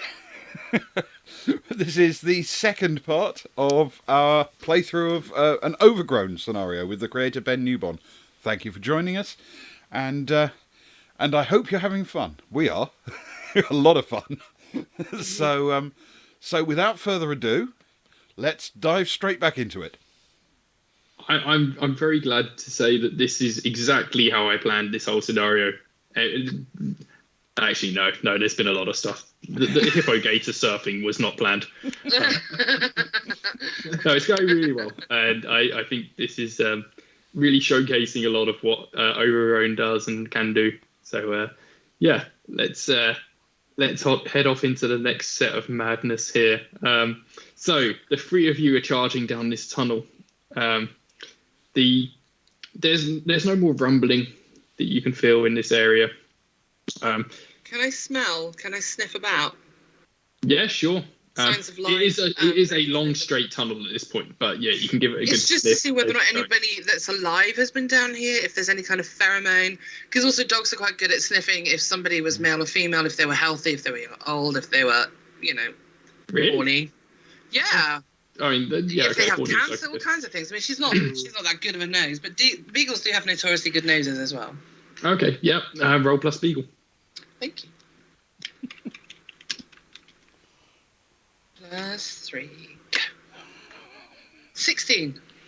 Ooh. Ben is just constantly amused with me now. You can smell. You can smell something. You can smell a creature that you've never smelled before. Okay. It smells a bit like the monkey folk, but you've never. This is slightly different. There's something about it that you can't pin. Like you're just like, this is weird. This is new. Is there like a trail of like steps, or have they touched something? Is there a railing? Is there something that there's like a particular pattern of physical contact with? It seems like a slightly old, stale kind of smell. Like a little bit sweaty, maybe. It's kind of mixed in with dust and mustiness. Like whoever has been here, whatever has been here, it probably a while back, like maybe a few days ago, maybe a week. You don't know. Okay, so she communicates like in her most enthusiastic way. Smell a thing. It's I don't know, sweaty. It was busy. All the way through the tunnel it goes. Not recent, couple of days, maybe a week. Let's go. Let's follow. I'm gonna follow. And off she goes. Okay. How fast are you all traveling? Are you running? Are you charging? Are you sauntering? She's trotting now. I'll tuck in behind the beagle and go at the same pace. Yeah. The eager beagle. Well, she's got the nose. She does have the nose. And the scent, apparently. Apparently. Yeah, I'll keep pace for sure. Okay. Yeah. Eventually, this tunnel comes to a set of doors, and I guess you probably know what doors are. Like there's probably doors that you've created and like put into your community places somewhere for some privacy and stuff. There's a pair of doors, but these are metal doors. I guess you don't have that much experience with metal. It looks like a shiny stone door. Like a pair at the end of this tunnel. These have to open. It goes through. The smell goes through. We have to get through. The smell. It's the other. It goes there. It goes that way. And she's just like sniffing under the door where the trail vanishes. That's as much information as she's able to give. I'll give the door a bit of a push. It doesn't immediately give. Can we read? Is there a sign that says pull? There is like something that like a white and red lit box above this door, but it's in a language you've never seen before. Is there a bar across the middle on a hinge that pushes against it? There is not. Oh, no push bar to open then. Oh. No. Can I lean into the door as well with Dewclaw? Yeah. And attempt to push on 3, really? Yep. And is this door at the end of the tunnel, or is it like on one of the sides of the tunnel? And the tunnel It's on the end. It's on the end. Yep. And 1, 2, 3, push. Yep. Oh. 2-6 job. Okay. All right, let's do an assisted roll on this then. Who's going to lead the pushing? The biggest of us. Yeah, whoever's strongest, I guess. That's you. You're the Jaguar. Yeah, I'd imagine. Fair not enough. The, Then I will hands. push with all my might. Okay, so we'll do an assist roll from Defra. Ducky, are you also going to attempt to push the door? Okay, so assist rolls from both of you with whichever things you can deem relevant to pushing a large door. Can I try and lever it with the rhino horn? Yeah, for sure. Like against the other door or the underneath? I got nothing useful except enthusiasm. Which is always useful. I got a 13 plus 1 is a 14. 8. I would say, Ducky, you could add your +2 from your nap buff. Nap energy. time! I got 10. Ha! Okay. And okay, so sorry, Ewan, what did you roll? 14 total. Okay, so that's a +1 from Ewan and a +1 from Socks. So Ben, with whatever you roll, you'll get the +2 from those two for the assist. And I I'd say can use Jaguar strength, can I? Yeah, I'd say so. Okay, so +3 And I as shall well. regale you with the song about the ball again. Oh God. Okay, that's 14 plus 3 is 17 plus the bonuses Nice. I get. Yep. So plus 19 total.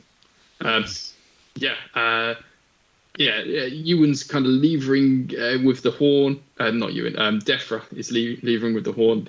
Ewan, keep your horn away from this. Ducky is just charging and barging and bashing against the door, leaving a slimy trail, of course, as well. And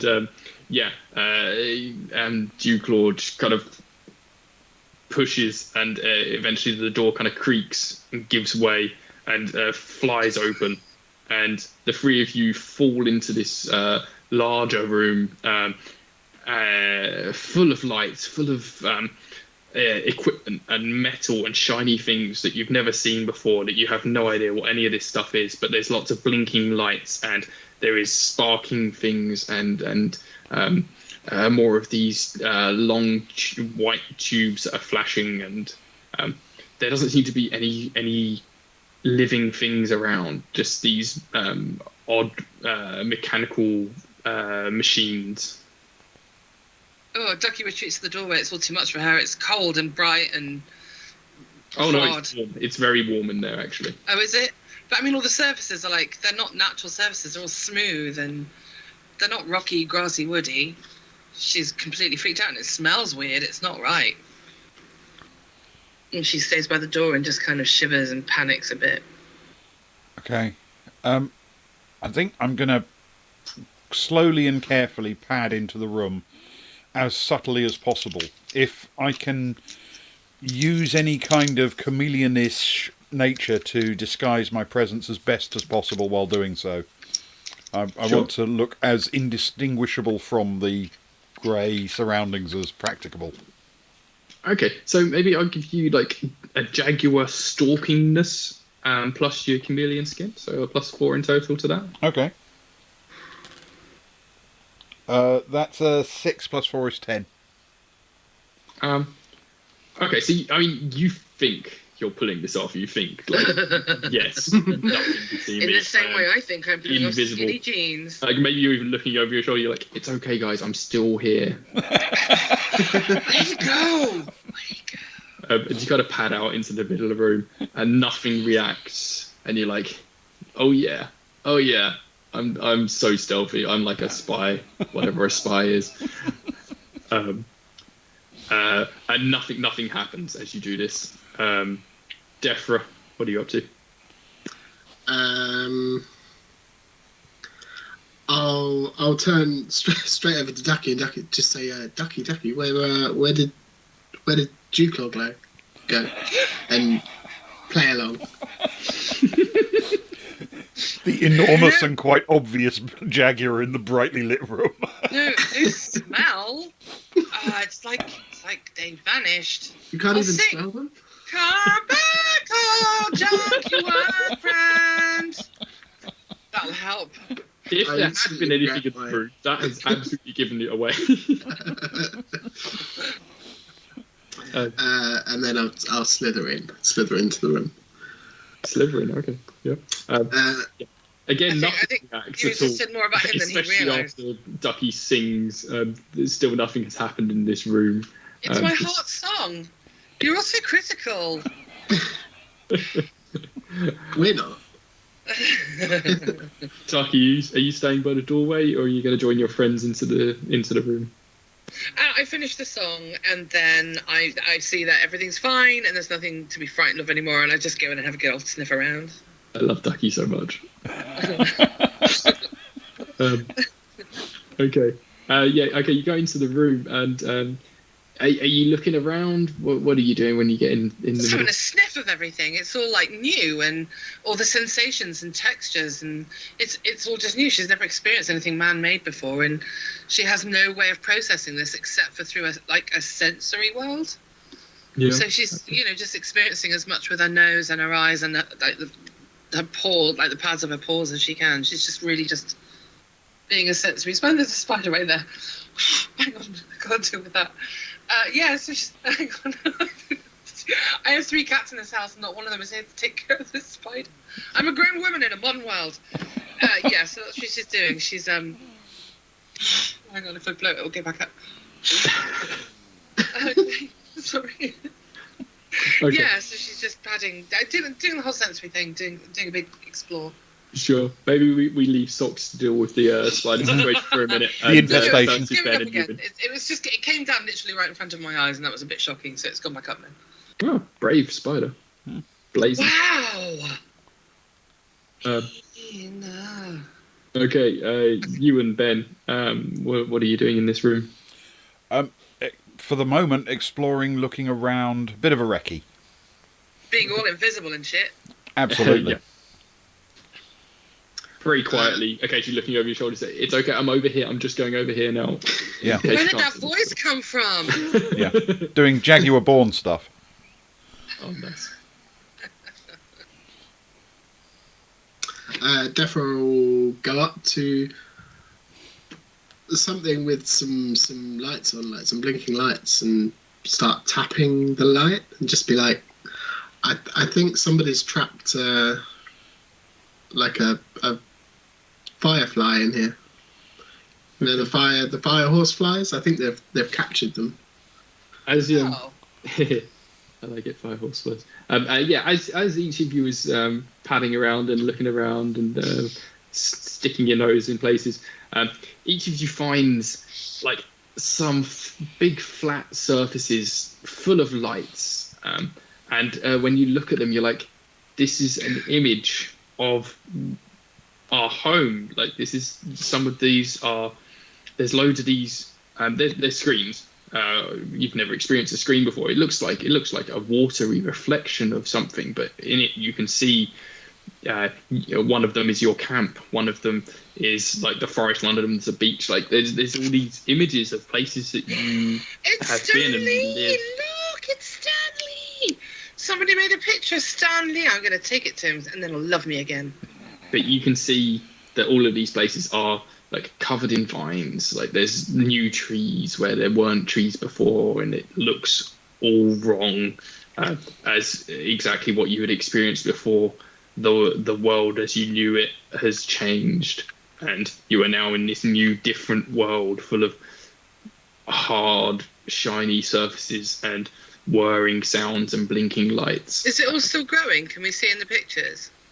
Yeah, it continues to grow and turn greener and darker. And after a little bit of looking at these screens, some of them start to go like staticky and buzzy and crack. Well, not the screen itself doesn't crack, but whatever was relaying these images has clearly broken on the other side. And you can hear coming down the tunnel that familiar rumbling sound. Oh, we need an exit, guys. Scared. I'm really, really scared. Everyone roll for investigation, perception, that sort of thing, to see if you've seen any exit as you've been wandering around. Okay. Can Deidre just shout out, Ducky? Can you smell the smell again? I got a 19 on my roll, by the way. I can. Okay. I don't know. It's really. It smells weird in here. I don't like it. There's that sound. What's that sound?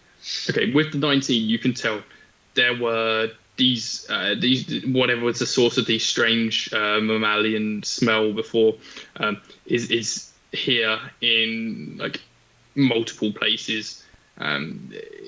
Slight variations on it, so you can tell there was multiple of these. So lots creatures. of different ones. Yeah, and but they roughly how many? Like 5, 6 more? Yeah, let's say like half a dozen. It's quite a large space, and these beings have been here recently, and you can smell fear. And can I smell where they left? How they left? And you can smell their trail going to a similar set of doors on the opposite side of the room from where you'd entered. So I breathlessly relate all of this to my companions. Lots of them, six. I don't have numbers. I'm a dog. One and another one and another one. And they were scared. They were so scared. And they went this way. They went this way through here. Look, more of the big stone things. A siren starts going off, like a blaring sound, coming and going, and all of the lights that were previously white turn off, and you get some like faint red lights start glowing and illuminating the room. Okay. What do we do? If we can get through that door, it might be the way to go. So I'm going to bound over to the door as quick as possible and see if I can push it open. Okay, roll to push. Roll to push. Can we assist again? I'm going to say this was such a sudden decision to do this that you are taken by surprise. So Ben's going to have the first shot. Okay, it's 15 plus 3 then, if I can use my strength. Yep. Okay, you crash into the door, and the door just swings open. It wasn't blocked or locked or anything. Okay. And the doors just swing open and actually smash into the walls on the other side. Are all three of you just going to charge through? Yeah. Well, I'm going to go through. I'm going to smell my way through, and then I'm going to wonder, what if we put them back? Because we couldn't get through. You had to break them. So what if we put them back? So Rumble can't get through as well. What if we put them how they were? Because look, they're moving. We can move them back. Do you want to close the doors? Essentially, she wants to close the doors. Yeah. Yeah, I mean, you can do that. There doesn't seem to be any way to fix them shut. Huh. Is there anything heavy we could drag in with us and wedge up against the doors? Everything is pretty fixed.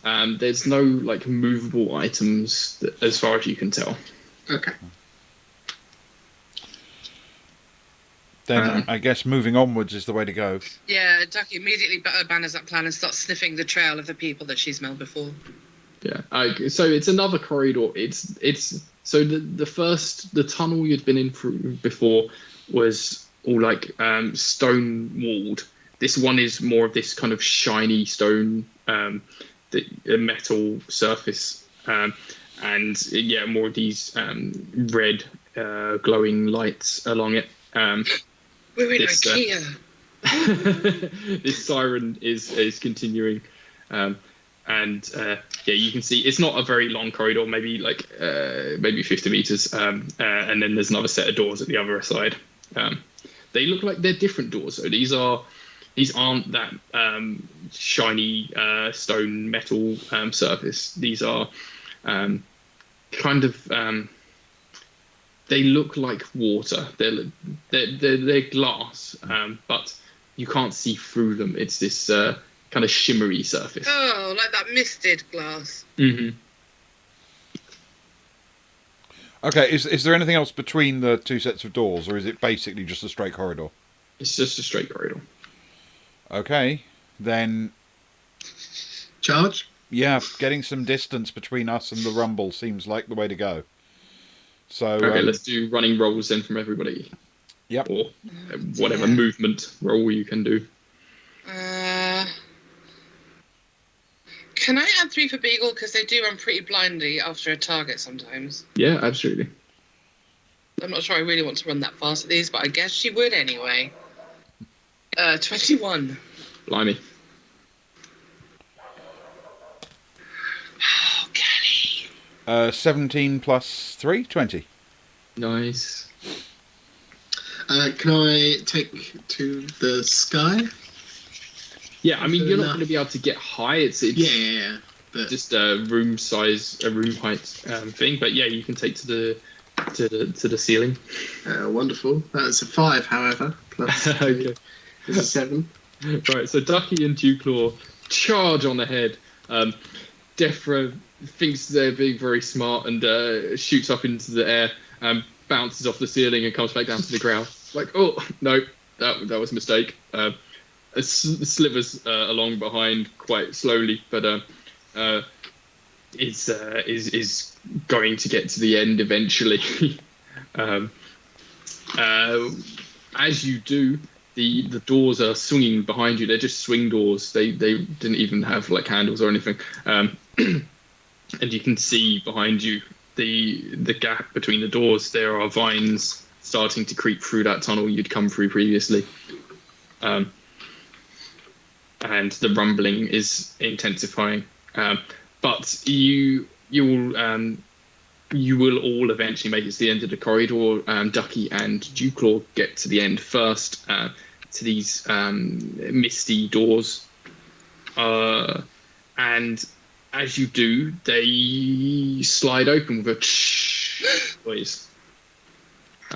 Are you going to enter that room? Or are you going to wait for Defra to join you? Or I'm fascinated by the doors. I didn't touch that. That wasn't me. I didn't do that.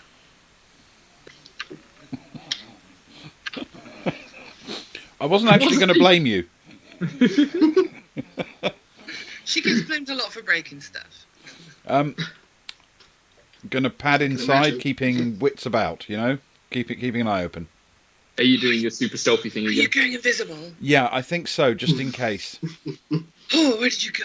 That's Okay. amazing. Let's do another invisibility roll then, +4. +4. Please get a natural 20 so you can actually get invisible then. I really want it to work this time. It's a 3 + 4 is 7. Oh. Every time. It's the same situation. I mean, Defra is still a ways behind, but Ducky, you're seeing Dewclaw pad into this room, like looking really pleased with themselves. But where they've got their chameleon skin that's supposed to like change to like a disguising colour, it's actually just gone kind of like disco ball-y. Perfect. And then under her breath, she starts singing. Bum, ba-dum, bum, bum, bum, ba-dum, bum, ba-dum, bum. She having a little dance as well. Keep prowling. Dewclaw goes into this room, and it is there's more lights in this one. It's not just the red lights from before, but there are the fluorescent tubes are all turned off, but there's other lights in here big round ones, just illuminating bright white areas, and there's big, I guess, beds. They look like, and long trays of this shiny metal material, big tables, and Are we in a morgue or a laboratory? there are lots of cages. Do they have anything in them? Ducky, roll for smell. Oh no. Oh gosh. Okay. Roll 1d20 plus 3. 5. Oh, ouch. You are smelling a lot of things. Overwhelmed. There are so many smells coming from this room. You cannot tell what any of them are, but you can tell there is a lot of smells in this room. Duke, Not giving it. yeah, I guess you also roll for like observation. Like you're in there, so you can actually see as well. But you can smell and see and all sorts. That's a 6, so plus a bit of Jaguar, I guess that's 9. Yeah, okay. You get into the middle of the room and you don't notice it at first, but when you do, you see these cages and you spin around and like, fuck, there are loads of cages and there are a lot of animals in here. Like, animals like you lot. Like, Are mixes there of anybody things. we know? Can And we see Luke in here? Luke is not in here. Well, I mean, you can't see Luke. You can't see or sense much between all of this. It's just... Overload. Yeah, there's too much going on. And, they all start making lots of noise. There's barking, there's growling, there's shouting, there's scratching and scraping and howling, all sorts of things going on in here. Eventually, Defra also makes it to the end of the corridor and slithers into the room. Defra would have heard well before reaching the end of the corridor. There was lots of stuff going on in here. There's just a lot of creatures that are not happy in this room. The commotion, I mean, they're talking to us, these creatures. I mean, intelligibly. Yeah, some of them are. Some of them are just screaming. Some of them are saying things like, let me out, get me out of here. Well, Ducky's a 4-month-old puppy, and this is terrifying. Yeah, I mean, this is very scary. Crying in the doorway. She has no idea what to do. She's just... Especially since both you rolled very low. Yeah. You can't focus on any particular one of these creatures. There's just too much going on. Defra, let's have you roll to see how you cope with this situation. Okay. Ewan's always the cool one. You'll see. Well... Channel your that's a Stefan. 16 on the dice. Nice. Okay. Yeah, you stay a bit more cool and collected, and I guess cold-blooded, so you're not quite so riled up by this situation. And you're like, oh shit, there was some stuff going on in here, and you managed to hone in on some of the voices, and you can hear them like saying they were doing stuff. They were poking us and jabbing us, and this is horrible. Please let us out of here. Yeah. Can I take a look around to see if it's actually if there is a mechanical way to let them out? Yeah, you can start searching around. Yeah. Defra, what is your response to this?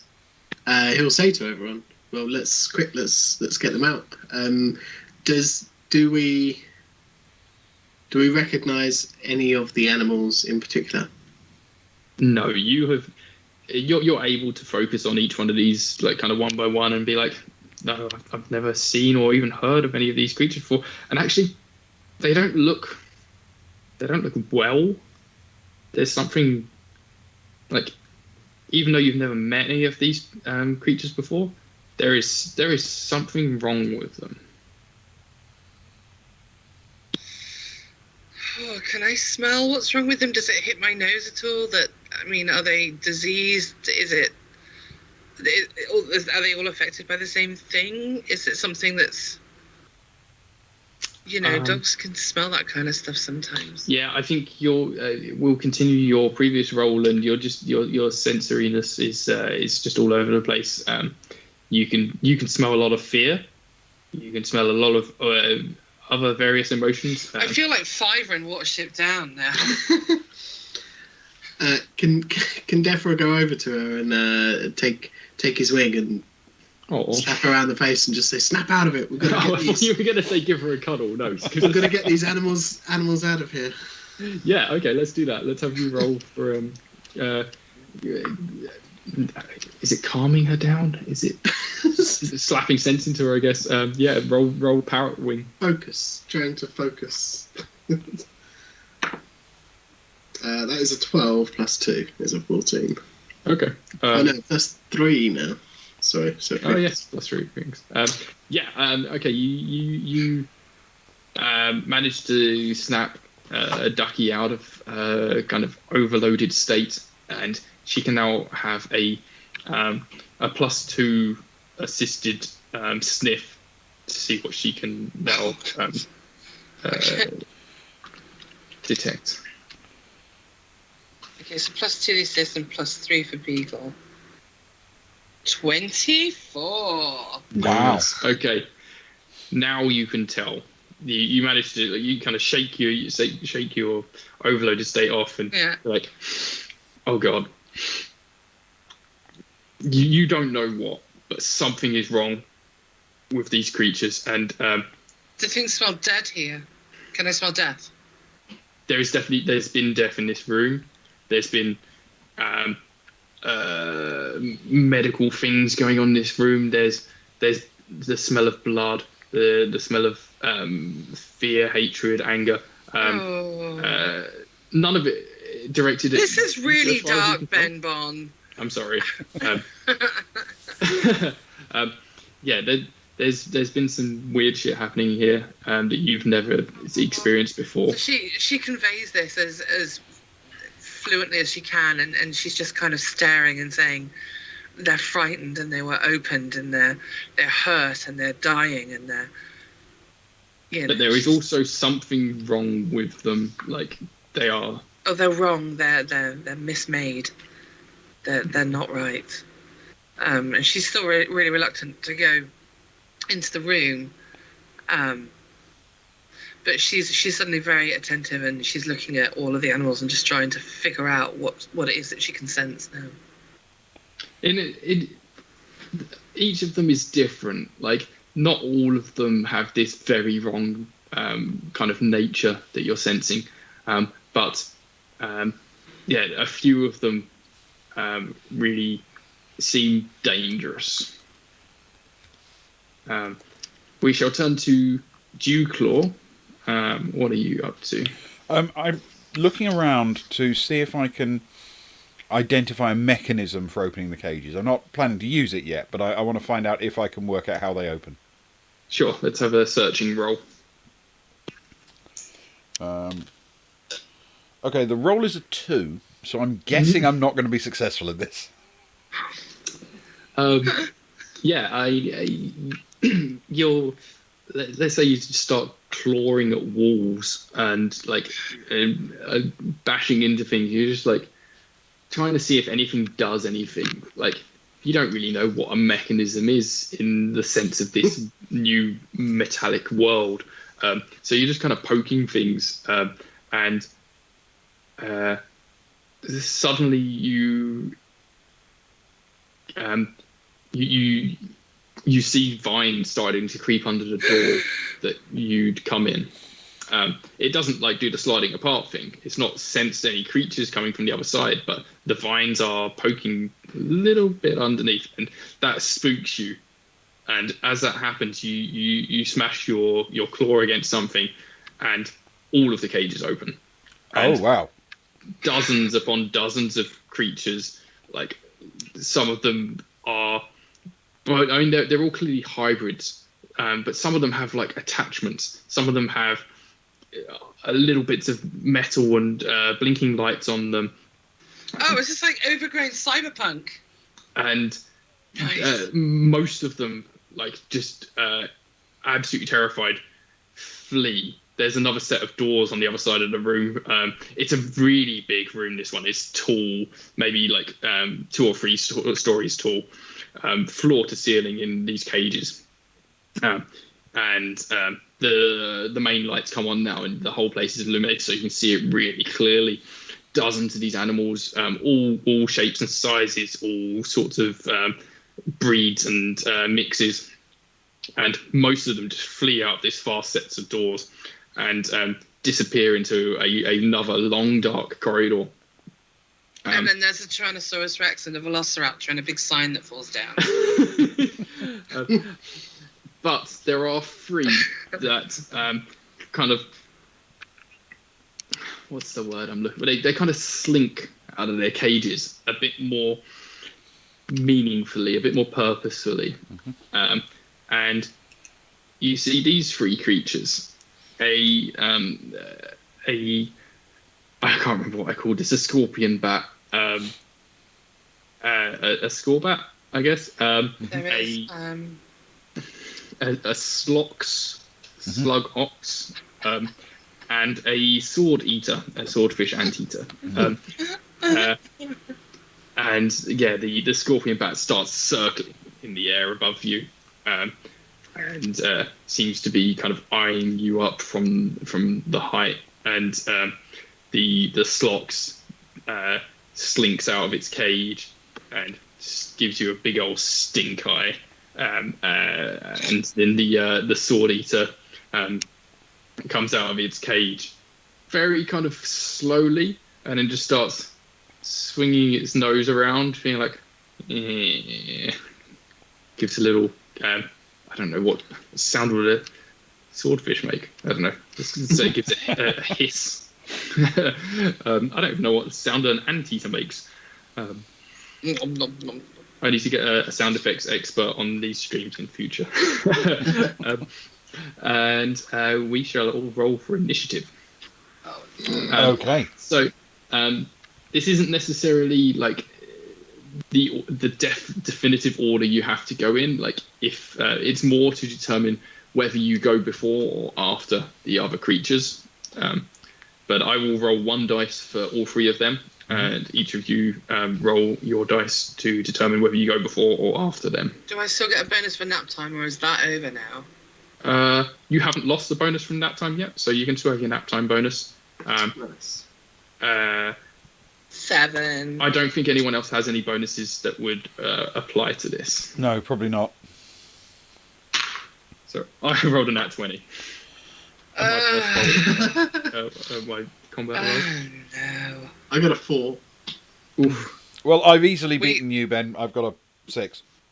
We really did great with those rolls, team. Good job. Yeah. What I'll say is that, like, what's happened is, like, this is all taking you by massive surprise. No one was expecting this. You were also a little bit taken off guard by the sight of the vine starting to come under the doorway that you'd been through before. At which point, I'm going to roll the dice 3 times to see which one of these goes first. Okay. So that's 18. Kelly's doing sound effects for us. Thanks, Kelly. 19 for the slox. And a 12 for the... So it goes slox, scorbat, and sword eater. Okay, I'll write there. Hang on. Slox, scorbat, sword eater. There we go. It's in chat. Okay. So the slox is going to pounce on Dewclaw. Okay. So that slox is supposed to Dewclaw. But he's invisible. What about that? And give Dewclaw a wee nip with its mouth, teeth. He rolls a 3. So what happens here with combat? I roll the attacker rolls and the defender rolls, and if the attacker rolls higher than the defender, the difference is the amount of damage done. So basically, you need to beat a free. +3, so it's the 6 total because he gets +3 Fox. Right, and I can have +3 Jaguar for this. Yeah, I mean, you can have whatever you want, whatever you can justify as part of your defense. So if you wanted to give yourself +3 for Jaguar, tell me what you're doing to defend. Agility, I think, is my watchword at this point. I'm trying to evade as best I can. Okay, so I think cat-like reflexes is key. That sounds good. It's funny, Ben, when I think of you, the first thing I think is cat-like reflexes. It's the way I see myself as well. It's amazing. Incredible. It's uncanny. 15. So 18 if I'm adding the 3. Yeah, I mean, you easily managed to defend this. It's not... The defender getting a higher score just means that you don't get any damage. It doesn't mean you get to do like counter damage or anything. You got to wait until your turn. Yep, but it means you have successfully defended, dodged out of the way of this pouncing Slox. And we shall move on. We're invisible. We'll move on to Scorbat, who has been circling and is going to dive down on the snake bird that it has seen and try and clip you with its scorpion pincers. Yeah. So that's +2 scorpion pincers with the +3 from Batwing, so +5 on this roll. And I've rolled a 19, so you've got a 24 to beat, Ewan.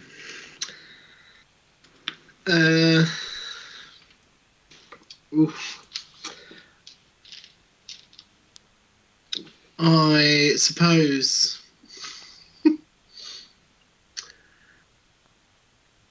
can I try and bat it away with my wings? Yeah, absolutely. Makes sense. And potentially throw the horn. Could I go for You're phrasing like both at the same time? If you can justify the usage, yeah, sure. Sort of a parry with the horn and a batting away with the wing. I'm working so hard to behave myself. I really like that note right now. I noticed it, so thanks. You're welcome. It's appreciated. You're batting your horn. Oh, Ben Bon! But I rolled a 3. Okay. +4 is a 7. Okay, so you take 17 damage. Ooh, that's a hit and a half. Oh, God. Definitely is. I'm in a bit of trouble. I'm glad I only made this 3 enemies. What are you down to now? That's like you got 4 left or something? Yeah, I've got 4 left. No. You take a hell of a clipping. Like it jabs in, and actually it's going to grapple you. It dive bombs and gets a pincer on each wing and just has you pinned to the floor, and it hurts. Oh, damn, it hurts. And it's just right up in your face, and you can see like its eyes are actually bats' eyes are usually black, aren't they? Mm-hmm. Its eyes are like spit your venom, spit at it. Hey, wait your turn. Oh, I'm so like you can see in the eyes of this creature they're dripping with like dark goo, this is not right. And you're also scared and very damaged. And last of the 3, the sword eater. That's such a cool name. Still the best pun of the session, but God. Is going to aim for the excited puppy. And it slowly approaches, and it's just like wiggling like a rapier its nose, and is just trying to jab you. So this is a +2 to pokey nose. Wait, he gets +2. Do I get +3 because I'm a bouncy beagle? So I've rolled an 11, so that's a 13 total from me. Okay. What are you doing to defend? Oh, she's still just bouncing about, and she's and also she's got caterpillar spikes that she can they're kind of nasty if you get stuck by one. So she's gonna do this whole ridiculous jumpy rolly shit. So she's gonna try and turn her back and jump about. Is your slug goo playing into this as well somehow? No, I think that would just slow us both down, and Fair the whole thing is trying to stay away from it, really. Okay. So I'm gonna do +3 for the beagle, +2 for the caterpillar. +5 total. 23. Nice. Oh, yeah. So, yeah, both Dewclaw and Ducky managed to deftly avoid their attacks, but... I'd also like it to know that's the best roll I've ever done in any combat game I've played with you there, Ben. Let's hope that continues, Yeah. because Defra is in trouble. I forget what order you lot were in. I had it a doesn't 6 matter as what my you want to initiative. go in, and just whoever wants to kind of take the first move here. I don't mind. Who's up for it? Up to you guys. I rolled a 3, so I'm pretty sure. Well, my attack could I just was be a at the tail end. continuation of my... I Yeah. rolled a 7. There you go then. Go ahead. Okay, so mine is just a continuation of my defense action, really, but with more teeth. So I'm trying to stick it with my claws, with my spikes, and also now I'm trying to bite it with my ant mandible. I'm trying to picture how this works. You're attacking with your back and your front at the same time. No, because dogs do that thing where they twist about, don't they? Oh, okay. Okay. All right. You're doing like a spinning attack here. Yeah, like a spinny attacky. I like it. Okay. Because dogs don't just stay face on when they fight. They twist around quite a lot and circle and do all kinds of nasty stuff. All right. Let's go for it. Are you attacking the sword eater? Yes, I'm attacking the one that's attacking me. I'm completely preoccupied with this one at the moment. Okay. All right. So I guess I'll give you +6. 3 from beagle, 2 from caterpillar, and 1 from ant jaws. Okay, come on, Ducky. Oh, do you know, I typed the command wrong. All that tension.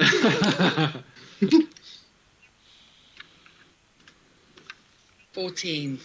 Okay, right. I don't think I can justify any bonuses to this roll for the sword eater. So let's see. 11. So you do 3 damage to the sword eater. What would you like it to be from your spikes, from your mandibles? If I say mandibles, can I inflict bleed damage? Not on a 14. Not on a 14, okay. So she just takes a really, really good bite, but she loses her grip before she can tear a chunk out of him. Okay, so you're not holding on. Okay, so you take a good bite, and so she hurts him, but she doesn't really inflict any serious nastiness. You take a chunk of flesh, but it's there. And Spits on the floor like a cigarette. As you do, dark black goo like falls out of the wound, where you were expecting to see blood maybe spurt. Like you're like, oh, this is gross. Okay. And okay. So you do that, and the beast kind of roars in pain, and rears up and backs off a little bit. And we shall move on to whoever wants to go next. Let's go. Since Defra is pinned, we'll go to Dewclaw next. I think that was probably in our initiative order anyway. So, yep, let's do that. Okay. Right. Going to attack with everything at my disposal up front. I'm going to try and literally rake it with my paws while driving my jaws onto it. And if there's any way I can literally use the wings to give me more acceleration into the attack, to drive more power into it, that would be great. I love it. I've got like this image of you just pouncing up into the air, wings splay so you can get an extra burst, and just like diving into it with everything. Cool. I like it. +5 then. Okay. This is against the slocks, right? Yes, against the slocks. Yeah. Okay. That's 18 plus 5, so 23. Fuck. All right. Okay. The slocks has its slugginess.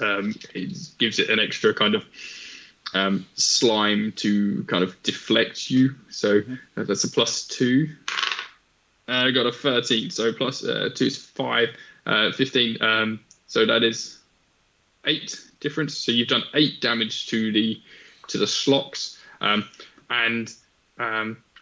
Let's say you pounce down onto it and you squidge it into the floor, and it kind of splats a bit, and it's really gross. And as it splats, whereas the slug goo from Ducky was like a shiny silvery kind of color, this is a dark goo. This is like an oily kind of color. It's horrible and gross, and you get some of it on your claws. Yeah.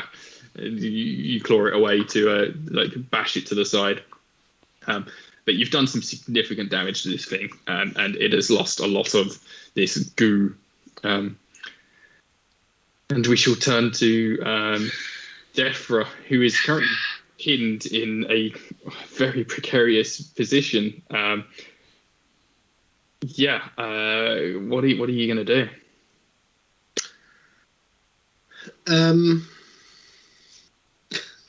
It's a very good question. Can I guess it depends whereabouts I'm pinned, but if it's around, the wings, like at my side, can I use my wings to try and break out of it? Or if not, can I potentially fly up? We're still on the ground at the minute, or are we flying? Yeah, you're on the ground, pinned to the ground, one pincer on each wing. I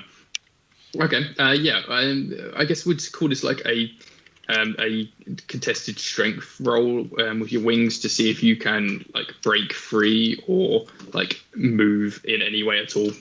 So you get +2 from your wings. +3. Yeah, plus. Oh, 3. Yeah, sorry, +3. I'm glad I chose that for my evolution. That is a 7 + 3 is a 10.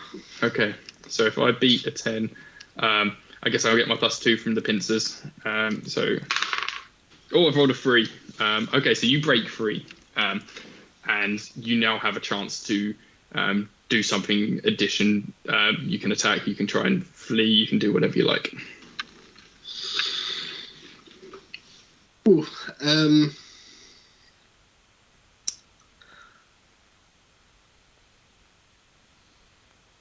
you can see, like, you're quite close to the other two as well, that you can see that everyone is kind of in facing off in battle at the moment.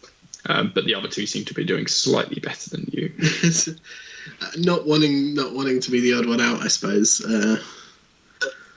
I will attempt to engage it in battle. Can tell me how much I can get away with here for the rest of my turn as I broke free. Could do for a fly up in the room. I know it's not very high, and then attempt to like dive bomb straight down with the rhino horn. Okay. Let's do this in 2 stages. Let's see how high and how well you can fly up. So you get your +3 parrot wings to fly up. Cool. That's 11 + 3 is 14. Nice. Okay, so you get right up into the top of the room in like a split second. Completely take the Scorebat by surprise, who is kind of fallen back onto their back on the floor after you escaped their grapple. You're going to dive bomb with your horn? Yeah, with the horn, and then Sorry.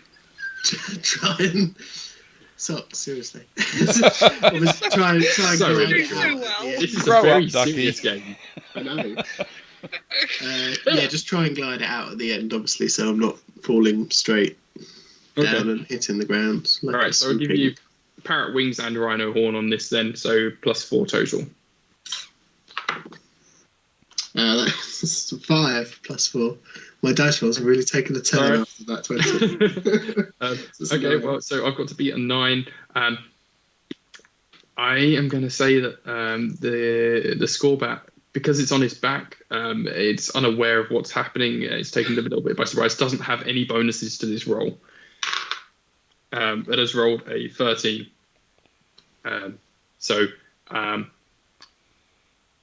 What happens is you dive down, and it's actually no, it was on his back. It wasn't prepared for this, so I don't think it gets to defend at all. It will just be its scorpion kind of exoskeleton that you that gives it any defense at all, which is a +1. So you do 9 - 1, 8 damage with your horn because it wasn't able to react in any way to your attack.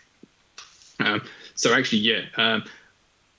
Are you going straight down? Are you coming out horizontally? Like, what I'm saying is basically you could pin this to the ground with your horn. You could pierce right through it at this point if you wanted.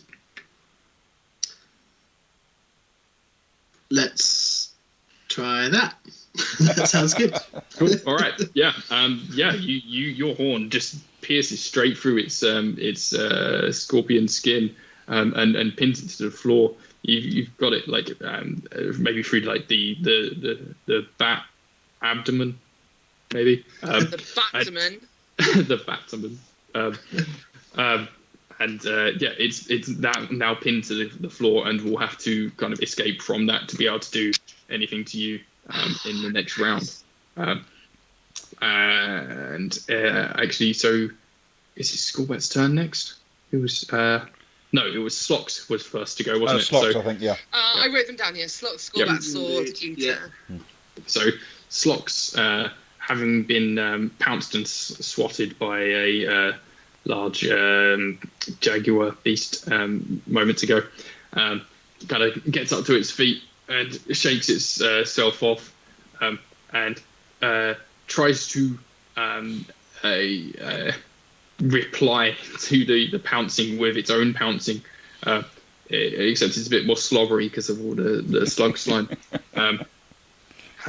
And it's not trying to bite you this time. It's trying to land on you with its goo, and it'll use +2 slug goo of its own to try and damage you. Okay. I've rolled a 4, so it's a 6 total. Okay. And this is just, I don't get to use anything in any bonuses in defense, do I? Yeah, you can. Anything you can justify. If you want to use your cat-like reflexes again, you can try and do that. You know what? I'm actually going to try and use the wings. Try and actually lift off the ground in order to avoid the attack. I like it, yeah. So +2 then. That's a 15 + 2 is 17. Nice. You are now airborne. The Slox just kind of slams down where you were, but you've shot up like mere moments before it's reached there, and it splats down on the ground again, and more of this black goo goes all over the place, but it has missed quite horrendously, and you are now in the air. Excellent. And we shall switch to it's Scorbat next. Scorbat's currently pinned to the ground with a horn from the snake bird that it had previously been pinning itself. How the tables have turned. Scorbat is just going to try and struggle to get itself free to push you off. Its tail would be useful, but it is going in the wrong direction. It can't bend its tail in front of it to get to you because it's pinned on its back. It's flapping its wings wildly. No bonuses on this. I've rolled a 10. So you roll a 10 to over a 10 with your, I'd say, horn to keep it pinned. Cool. Slightly better. That's an 18. Yes. Golly. +1 is 9. It is struggling and it is flapping wildly, but you are like, no, sir, not today. You are down and you are staying down. So, yeah, the Scorbat is not doing anything this turn, but kind of screeching and in anger, in pain, you're not sure, but it is not in a happy place right now. And Sword Eater. Sword Eater just took a bit of a gash. and I guess this puppy is still spinning around wildly in front of it. Sword Eater is just going to try and pierce with its nose again. Just kind of swings around and tries to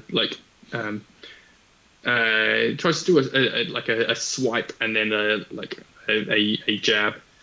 So we shall go +2 swordfish nose. I've rolled a 7, so that's a 9 total. Oh. She's going to do the same thing. She's still like jumping about and presenting her back, and then when she's ready to bite, turning around again. This is the most manic battle I can think of. It's such a funny image. This hugely energetic puppy just bouncing around, and it's slowly. Not really clear on what she's doing. Yeah, bizarre. She got a 10. She got a 10. That's enough. That's plenty. It's swiping, it's jabbing, and it just can't get you. It's like, stop moving, except it can't talk. It's not got the mental functions to be able to talk, and it's getting increasingly frustrated that it can't get this damn puppy off the ground. Stupid puppy. And it's just like, I'm going to sing you a song. Oh no. You literally face pumped. Luke always sings, and he hasn't heard me sing yet, and I think I owe Luke a song. Yeah, probably do. Ducky, Ducky is enjoying this. Ducky's loving every minute of this. Yeah. Ridiculous. Okay. We are back round to Ducky. Wait. Yeah. Oh, it is Ducky actually. Yeah. So it's got in for the stab and it's missed, and it's gone for a swipe and it's missed, and you're still bouncing around. This is sort of clumsily fly off in some direction, out of control. Oh, it's definitely it's off balance for sure. Nice. Okay, she's going to do the same thing she did before.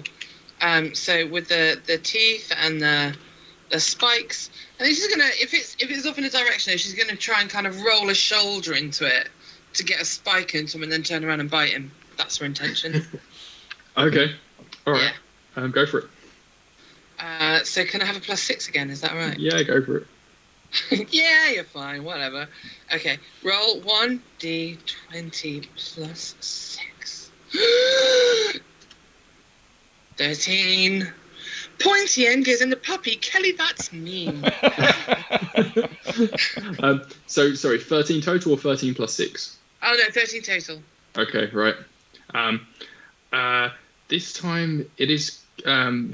It's still swinging its body around. It's going to try and shield itself from you using its the sail on the back of the swordfish, which is a +1, and it got a 12. So that is 13 total, and so evenly matched. You managed to hit it, but its sail kind of gets in the way, and you don't end up actually doing any damage. You kind of just bat off of it, and you're like, damn it! I thought I had it that time, though not quite, but close. And we shall move on to Dewclaw. You're up in the air now. Yeah, this you can is get a full survey of the this room. is death from above. I'm going to try and end this slox. I am done with the slox. I don't need to see another slox for the rest of my life. I'm done with it. So we are going to try and end the slox. Okay. So I'm going to use the wings for an aerial attack, and then obviously all of my claws and teeth and everything to try and just hit it as hard as powerfully possible. Okay. So that'll be not bad. 13 + 5. So 18. Not bad. Ooh. Slox is just going to try and jump out of the way. It's had enough of being splatted, and use +3 fox to just kind of skittishly pounce away. And I've got a 19, so it's 22 total. Yep. Complete miss. So yeah, this time is like, no, sir. You just are you pouncing to land, or are you like doing a flyby? What's your movement? I was hoping to sort of literally come in from the side on the angle and take it, because if I made proper contact, I was going to try and impale it on the sword eater. Oh wow! Oh, that would have been good. Oh, cunning! Not to be. But having clean mist, I guess I'm actually sort of now flying away from it. Okay, very, so very low airborne, altitude. Yeah. Okay. So you do a flyby and you're kind of skimming off the surface of the floor at this point. I'm going to say, like, because you rolled well, you're kind of deftly avoiding the tables and the apparatus and stuff that's in this room. It's kind of like in those fighter pilot films where they're going down the canyons and they're just... It's the trench Star run. Wars. It's the Star Wars guy. Yes, Yeah, there you go. You're doing a Star Wars. I got you, Ben. I got you. An invisible one. Yeah, I've kind of forgot about that again. Yelling at the top of my lungs, I'm stealthy, damn it! Okay, we're moving on to Defra. Defra, you've still got this score bat impaled, and it is thrashing around still. What do you want to do next? Wonderful. Having taken a beating and then sort of found my feet a bit, which is weird for a snake, I guess. Defra gets back into sort of their usual hunting routine, I guess, and covers the head and the eyes of the skull bat with a wing, and just attempts to. Can I get some fangs in somewhere there? Does this mean you're retreating your horn from pinning it? Yes. Okay. Yeah. Let's go plus wings plus snake. That's a +6 total. That is a 16 on the dice plus 6. Okay. That's 22. All right. I don't think. I think again the bat doesn't really have anything to defend on this one. Interestingly, covering its eyes doesn't really have any impact, but it doesn't have its ability to use echolocation stuff to see anything right now. It's pretty desensorized, or whatever the word is. Rolls an 18. Sorry, what was your total? 22. Okay, so you did a further 4 points of damage with your fangs. Where are you biting it? Just above the chest, below the head, somewhere in the neck-ish region. I don't know how much of a neck bats have. They have necks. They're like rats. Yeah. Hilarious for a vampire type move to be used on a bat. That's great. I like that. I can sing a song about that. Oh god. You gouge into its neck, and more of this dark goo comes flying out of its, spurting out of its side. It's not dead, but it's in seriously bad shape. Screeching more, it's like howling in pain. Or you assume it's pain. You don't know if this sort of creature can feel pain, but it is not in good shape. That's all three of you gone now, isn't it? So we'll come back around to the Slocks. The Slocks. Slocks, has just managed to jump out of the way of a diving jaguar, and the jaguar has flown off into the room. So the Slocks is kind of looks around in slight bewilderment. I can't see the jaguar because the jaguar is invisible. No, well, exactly. The jaguar is now lost somewhere amongst all the apparatus and the tables and stuff, and because it was flying low, is behind stuff. It can't see anything. So it turns that it can see that there is a puppy bouncing around. Oh no! Come on. I wouldn't. They're not friends. The Slocks and the Sword Eater, but its fellow combatant, I guess. So. It charges over towards the puppy, the puppy pillant, and it tries to. I think by the time it gets over, like, it doesn't really have time to prepare a pounce or anything. It's just gonna, like, try to spread around some slug goo everywhere to make the floor. less stable, so that this bouncing puppy will just stack it. So this isn't an attack move. You don't roll a defense against this. This is just this is like a debuff. Basically, it's going to roll to see how It's like much a of a preparation for the next round. no. So this is more of it is trying to apply a status effect to you. So this will be the opposite of like doing an assist. But I now have that slug stuff too, so would it affect me? Well, we shall find that out on your turn.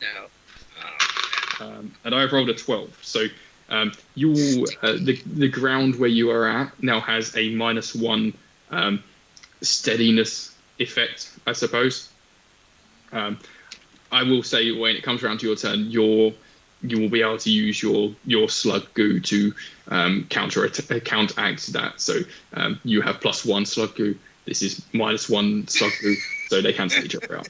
Oh, good call with the slug. So, But if anyone else comes into this area, it is now covered in slime, and this includes the Sword Eater,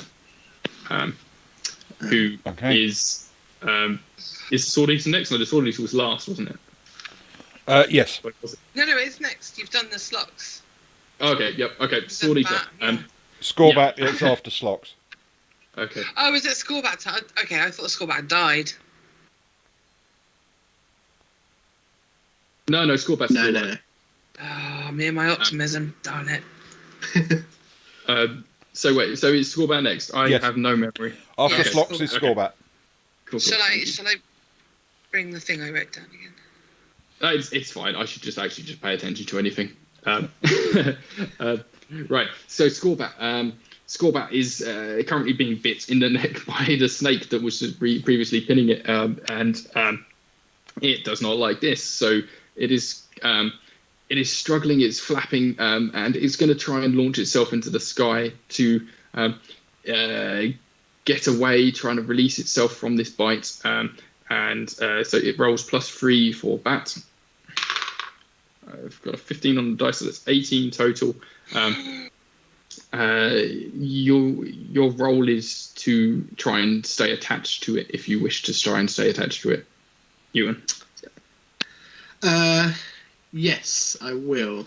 So can I keep my fangs dug in? Roll +3 snake, yeah. Could I potentially use my wings to try and match its flight as well? Yeah, that's a good idea. Yeah. Cool. And it's an 18 to be. Well, that's 6 plus 6. It's 12 total. Okay, so the Scorbat manages to shake you loose, and it flies erratically into the air. You tumble off of it onto the ground, but you can see it kind of. It is in bad shape, and it's not flying in like a steady direction. It's just kind of the flying equivalent of stumbling around. Oh. Okay. Flitting, shall we say. And yeah, we shall turn to the Sword Eater next. Sword Eater is now standing in a puddle of goo from the Slox, and will have a -1 to try and attack the puppy that is still bouncing around, I suppose. And Completely again, loving it. She's living her best life right now. It just tries, instead of trying to do any fancy swiping or parrying or anything, it's just going to try and just nose in. It's trying to keep itself steady, but it slides on the thing, and its legs just kind of splay out, and it just comes sliding towards you, just kind of sticking its nose in the air. And +2 nose, -1 for the sliding. So I've rolled a nat 20. Oh, come on. And as it's doing this, its nose extends. Enemies also evolve in this game when they roll nat 20s. So this swordfish anteater now has +3 swordfish nose. So that's a 22. No, wait. 21 total. No, because you rolled a nat 20, you had 2 no's, you had -1 slug, and then you get a +1 for your... Yeah, no, you're right. Yeah, you're right. So, yeah. Oh, I'm never going to defend against that shit. Let's have a go, Right. though. You're still untouched, aren't you? Have you taken any damage? No. See, you're fine. That's very sheepishly said. Okay, so I still get the normal, like, the puppy and the caterpillar stuff. Sure. And then 2. I just don't want to roleplay a hurt. 13. Oh, that's a... Is that big with the hit. bonuses? That's with the bonuses. Okay, so you take 9 damage. 9. Finally, even though it's not in a whole lot of control of this situation, the sliding sword nose thing manages to stab into this jumping puppy and pierces you. Where shall we have it pierce you? Let's say it goes shoulder. Well, I mean, you have 6 shoulders. True. I mean, that was one of the reasons I picked a caterpillar. Actually, now you say that. So I'm going to say it gets in one of your hind leg shoulders. Hips, probably. One of your hind hips. It's got you kind of dangling from its nose from your rear leg there. Purchase just hangs there screaming for a bit. Ouch. That's sore. She's not happy. And you continue to slide through this goo. It's like a slip and slide going on here. And we will come back round to to Duke Law. Ducky's. Is Duke next? I think Ducky starts the round. Yep. Ducky gets to go okay, first. sorry. Okay, yep. Okay, so Ducky, you're hanging. Not really quite sure what to do, but I'm assuming if she's hanging and he's still flipping about, she's swinging about some. In which case she can possibly get a bite in, maybe? Can she try and bite him as she's hanging there? So you're not going to try and get off of the sword, you're going to try and just bend around to bite it instead? I think her instinct would be bite. I don't think she would understand how to get off at this point. Sure, so you can have Beagle Bite and Ant Jaws, so +4. Okay, good luck. Go on, Ducky. 22. Okay, right. That's 18 + 4, sorry. I don't think this has any defensive capabilities, really. 12. So no one carry punch. you've done 10 damage. Previously, you've done 3 damage, I think. Mm-hmm. It sounds right. Okay, right. Here's what you do. You bite it in the face. You can't really reach onto the body, but you bite its face, and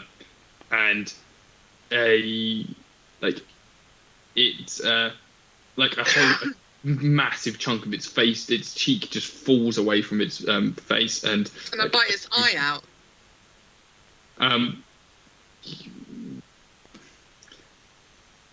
Wait. What did you roll? On the dice, it was a 19, right? It was an 18, and then I got 22. Okay, right. No, not on an 18. If you... Okay. Yeah. No, not on an 18.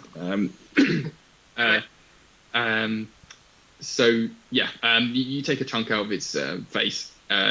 It lets out a weird sea creature noise. I don't know what they would do, but it sounds gooey and gross and horrible, and it's still sliding through this goo, and it kind of slumps to the ground. It's still like alive, it's still conscious, but it's taken such a big hit there. And you are able to slip off the end of the sword and just gouge at it. Are you keeping hold? Are you biting and releasing? What are you doing? Do I get a follow-up attack, or is it just how I leave it for the next round? Yeah, just how you leave it. What position are you ending up in here? Well, I mean, I think we probably would separate it. I've slipped off. It's still slipping about. I think Purchase would try to at least climb to her feet. Okay. And sort of take stock and figure out, like, shit, that hurt, and am I in danger? Plus, there's that bloody other thing, the slugs flopping about. Oh yeah.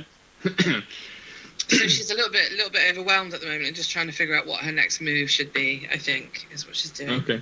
I guess at this point you've also lost sight of Dewclaw.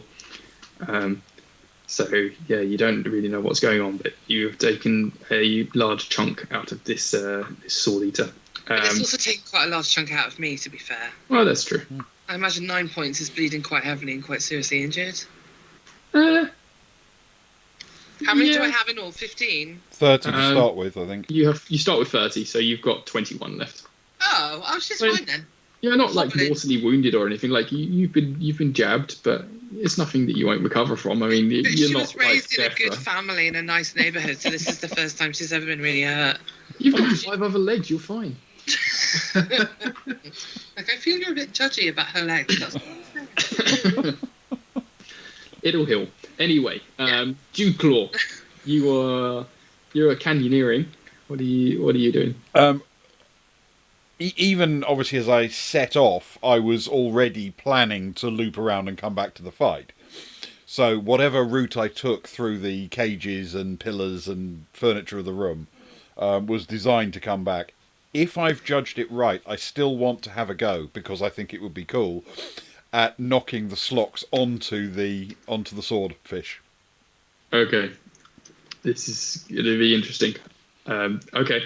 This might go horribly wrong, or it might be really cool. All right. What I'm going to say is you get to do this as a surprise action because it has lost sight of you. It's been concentrating on the puppy that's been bouncing around. It didn't see you coming, so it doesn't defend in any way against this. So okay. You're almost certainly going to take this thing out in this shot. What happens to it when you do will be determined by how well you roll. Okay. All right. So am I getting my +5 effectively for +3 and +2? Yeah, sure.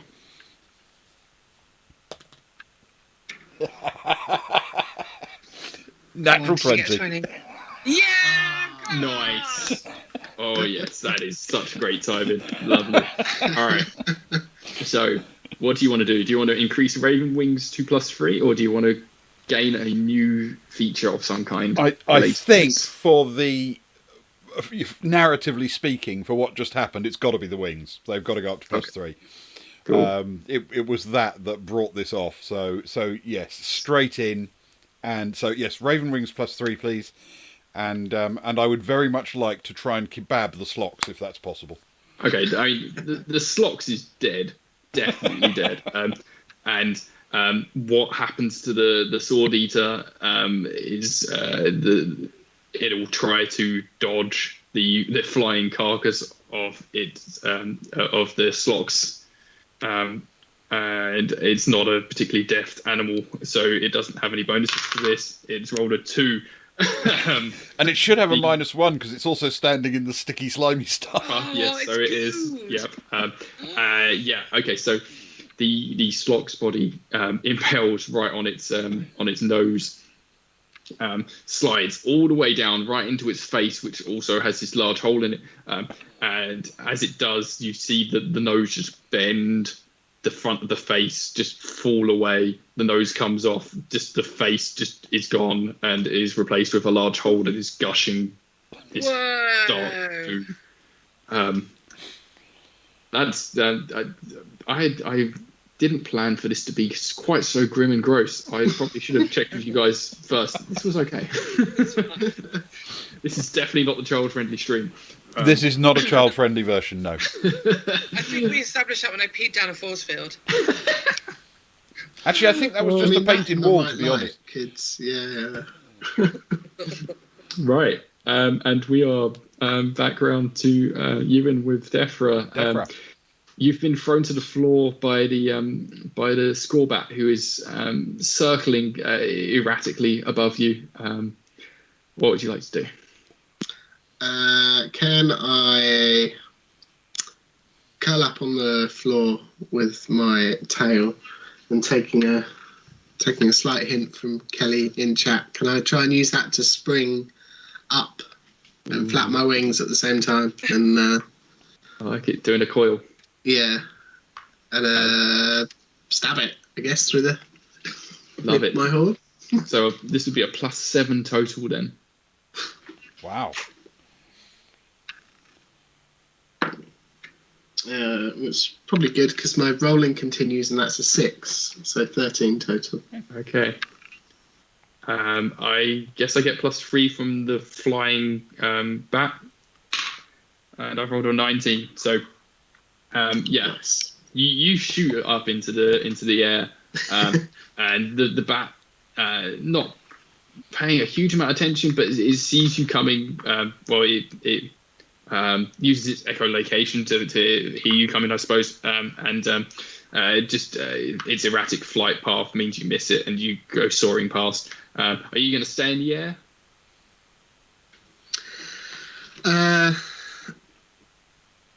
No, I'll once I've clearly missed, I'll spread out my wings and just glide back down to the floor. Okay, right. If that's right. Okay, so it's Scorbat's turn now. It kind of regains some sense of composure despite being in a pretty awful state, and it surveys the carnage below, and I think it's definitely seen that there is a particularly dangerous winged creature down there, and a much larger target than the snake beast that it's been battling. So it's going to dive in to try and it's going to try and do a drive-by stabbing with its tail, which has scorpion poison. It's not the most deadly of things. It's only a +1 scorpion tail, but it is going to try and jab Dewclaw. Okay. It is rolled 11, so it's a 12 total. And that's a 19. Nice. Okay. It it flies by, and what are you doing? Like hopping out the way, jumping up, flying. I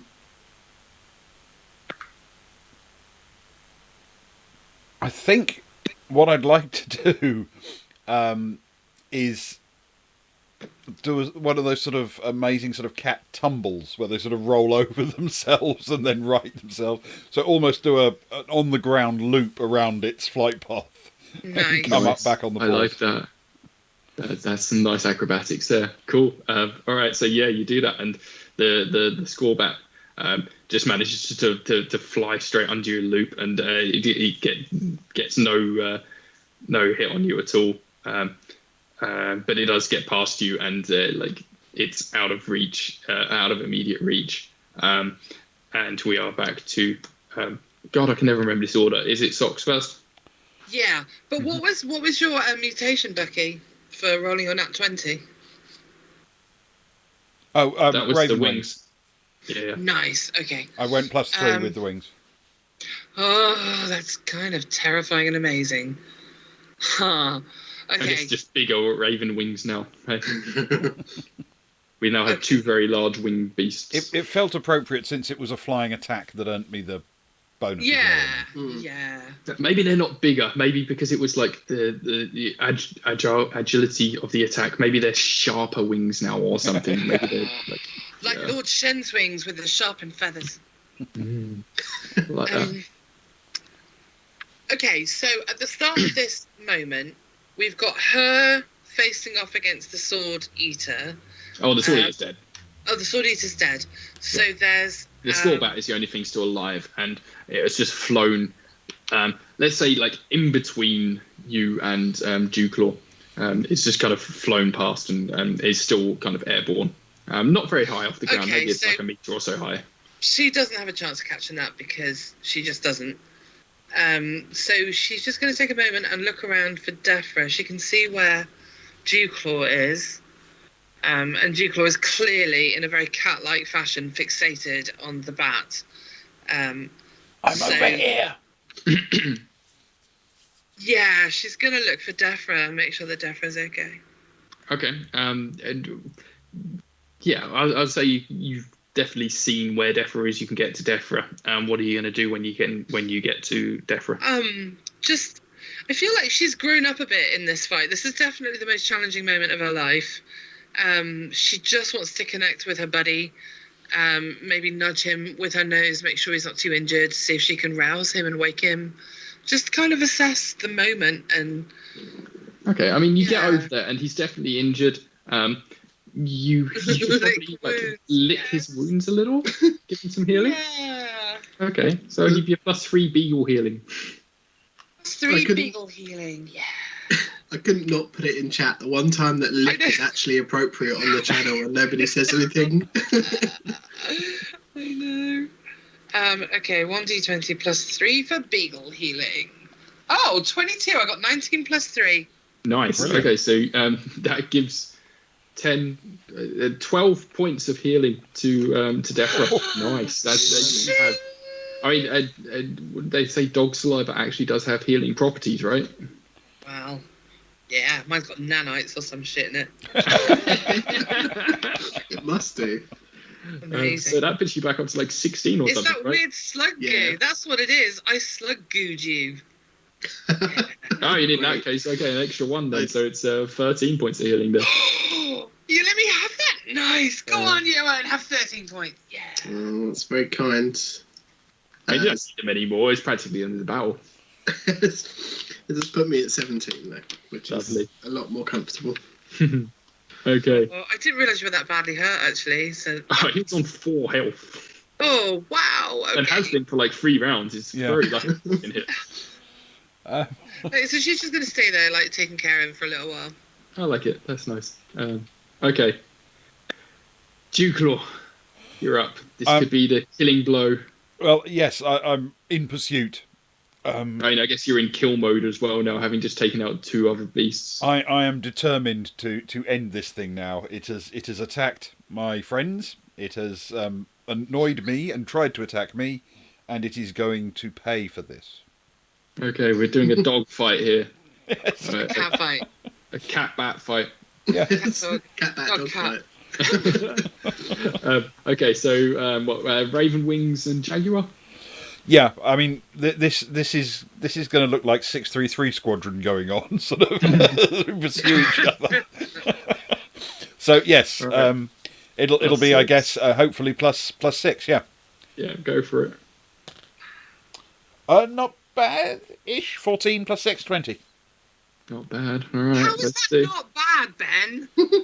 Well, 14's substantially over average, but it's not exactly tip top. All right, I get a +3 from this for my bat wings, so, and I've rolled a 19. Oh. There you go. Somehow, on the skin of its bat wings, it's managing to just about avoid you. But you're like right up beside it. You're not quite tangling in the air, but you're like close and you're clawing, and it's just about swiping out of the way. And this is proper fighter pilot dogfighting going on here. The force is strong with this one. Defra, you have just gotten a lovely healing lick from your pal. You're feeling a lot better, a lot healthier. You're currently on the floor. You can see your buddy, your fellow winged buddy, tangling with the score bat. What would you like to do? So I'll say thank you very much, Ducky. I should probably go join the dog fight, which is weird because you're a dog. The one dog. The one person that's dog not is involved. in the dog fight. And then take off. And can I just attempt to ramming horn whilst flying the squirrel? Are you bat? going to do the same thing again with your coiling up thing? No, I think I'll just do this one from flight. Okay. Just cool. fly by and just attempt to stab. All right. What I'll say is that because you've got a power that is also tangled in this fight, we're going to call this a danger move. Basically, if you roll above a 10 on the dice, you will pull this off and probably do some sort of devastating attack. If you get under a 10 on the dice, you might hit your pal. So apologies in advance, Ben. When you see on the dice, that means without any bonuses counting. Yeah, if you hit, then you will get your bonuses as well. But like this is basically giving you a 50-50 chance of whether you pull off this maneuver or not. Oh, you. Okay, cool. They will sing songs, my friend. My rolls tonight have been overwhelmingly under 10. You got this. See Make what this the happens, one. That, however, is a 17 on the die. Oi! Nice. Okay. It's much more comfortable. So that is a very strong blow, and that is with your wings and horn. Yeah. So 20 total. I guess I'm rolling +3 wings. I'm gonna have to roll high. I've rolled a 17, but because it's a danger move, you do connect, and you deal that devastating final blow. It was already on its last wings. I guess bats do have legs still, don't they? And you manage to you do that kind of thing maneuver where you flip sideways so you don't hit your friend, and they go flying past, and you just stuck that horn straight into the scorbat and take it out midair, and it just falls to the ground and splats, and goo goes everywhere. And the room is quiet once more, except the door that you'd come through suddenly bursts. Oh God! You know how it was a sliding door; it wasn't going to swing open, but the vines on the other side have slowly built up against it with such force they fly open. The doors just fly off their hinges or whatever sliding doors are on. They're runners, and a burst of green vines comes flooding into the room. Everybody, we need to go. Yeah. I mean, you can clearly see where all the other animals had previously fled before you started your courageous battle. But you are able to escape now. Yeah, Ducky's had a minute to catch her breath, and she sort of struggles up with her back leg and starts sort of making her way towards the door. Yeah. This is the same exit that all the other animals took, isn't it? Yep. Yep. And the vines are coming at quite a pace now. There's the rumbling is back. It's shaking. There's cages are falling off the walls. There's stuff starting to crumble, and it feels extremely precarious in this room right now.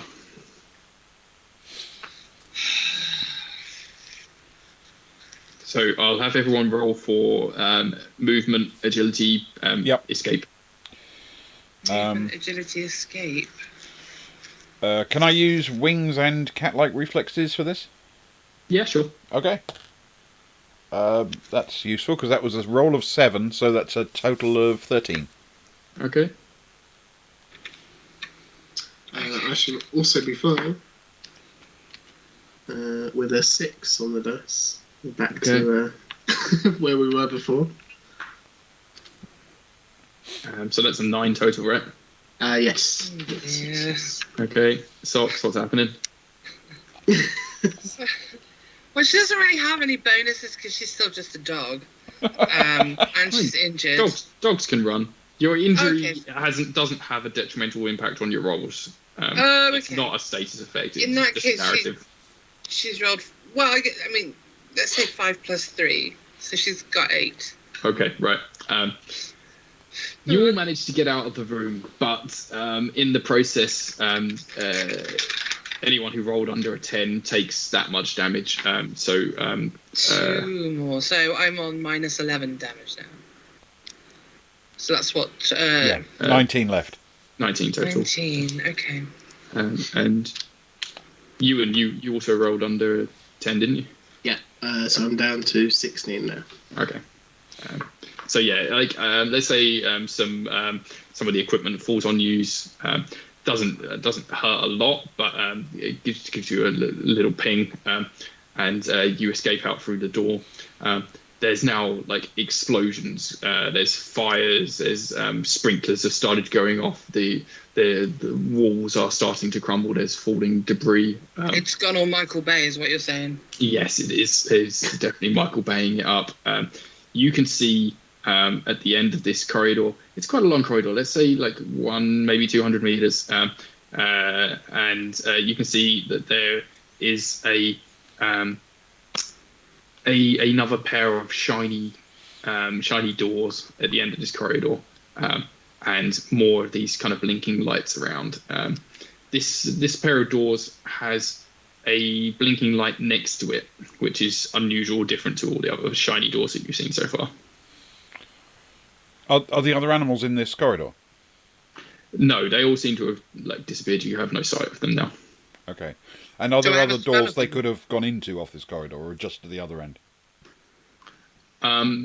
You can't see anything like that. There doesn't seem to be any other direction that they could have gone on. Right. So as far as we know, they've made it through the door at the end. Okay. Main force? To the door. Maximum effort? Yeah. Let's go to the max. Okay. So yeah, you all charge towards the door and roll for charging down door. Charging down door. I did. 16 plus 3, I got 19. Nice. 9, and if I can, use wings to increase my speed as well, that would bring it up to, what's that, 15. Okay. I got a 17, and if I can be flying, Okay. potentially, plus 3. All right. So We're all serious about this door, is what we're saying. Yeah. the total that I think that brings Dewclaw up to is 20. So yeah, the three of you charge into this door, and if you had ever experienced this before, you'd recognise this is an elevator door. But none of you know what this is. So you charge and You're very tricky, Ben Bond.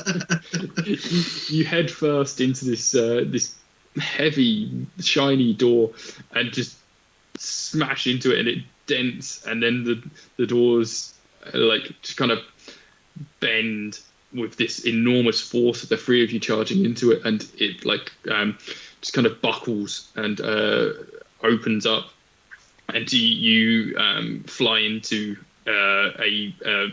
what looks like a long vertical tunnel now. There's no sign of any room or elevator, as a human would know. Are we at the bottom of the long vertical tunnel? You are. Okay, so we're not falling. We haven't burst through the doors and fallen. Well, actually, so No, why did I have to? Socks, you will have to react in some way to prevent yourself from falling. It wouldn't be a long fall. Like, you're at the bottom, so maybe like there's the bit at the bottom of the elevator shaft. I know what she does. She instantly secretes slug goo to make the floor sticky beneath her feet, so she can get purchase, and scrabble her way back onto the ledge. Okay. All right, roll for that then. Slug, and I'll give you Beagle. Mm-hmm. Plus, that's 4. 15. That's 11 plus 4. Nice. Yeah, you managed to stop yourself from falling into the shaft, and yeah, there's basically nowhere else to go. The only way is up, as far as you can tell. For you and me, and I know that Luke's singing that at the same time. I know it. So, Dewclaw or Defra, you can see there is light at the top of this vertical tunnel.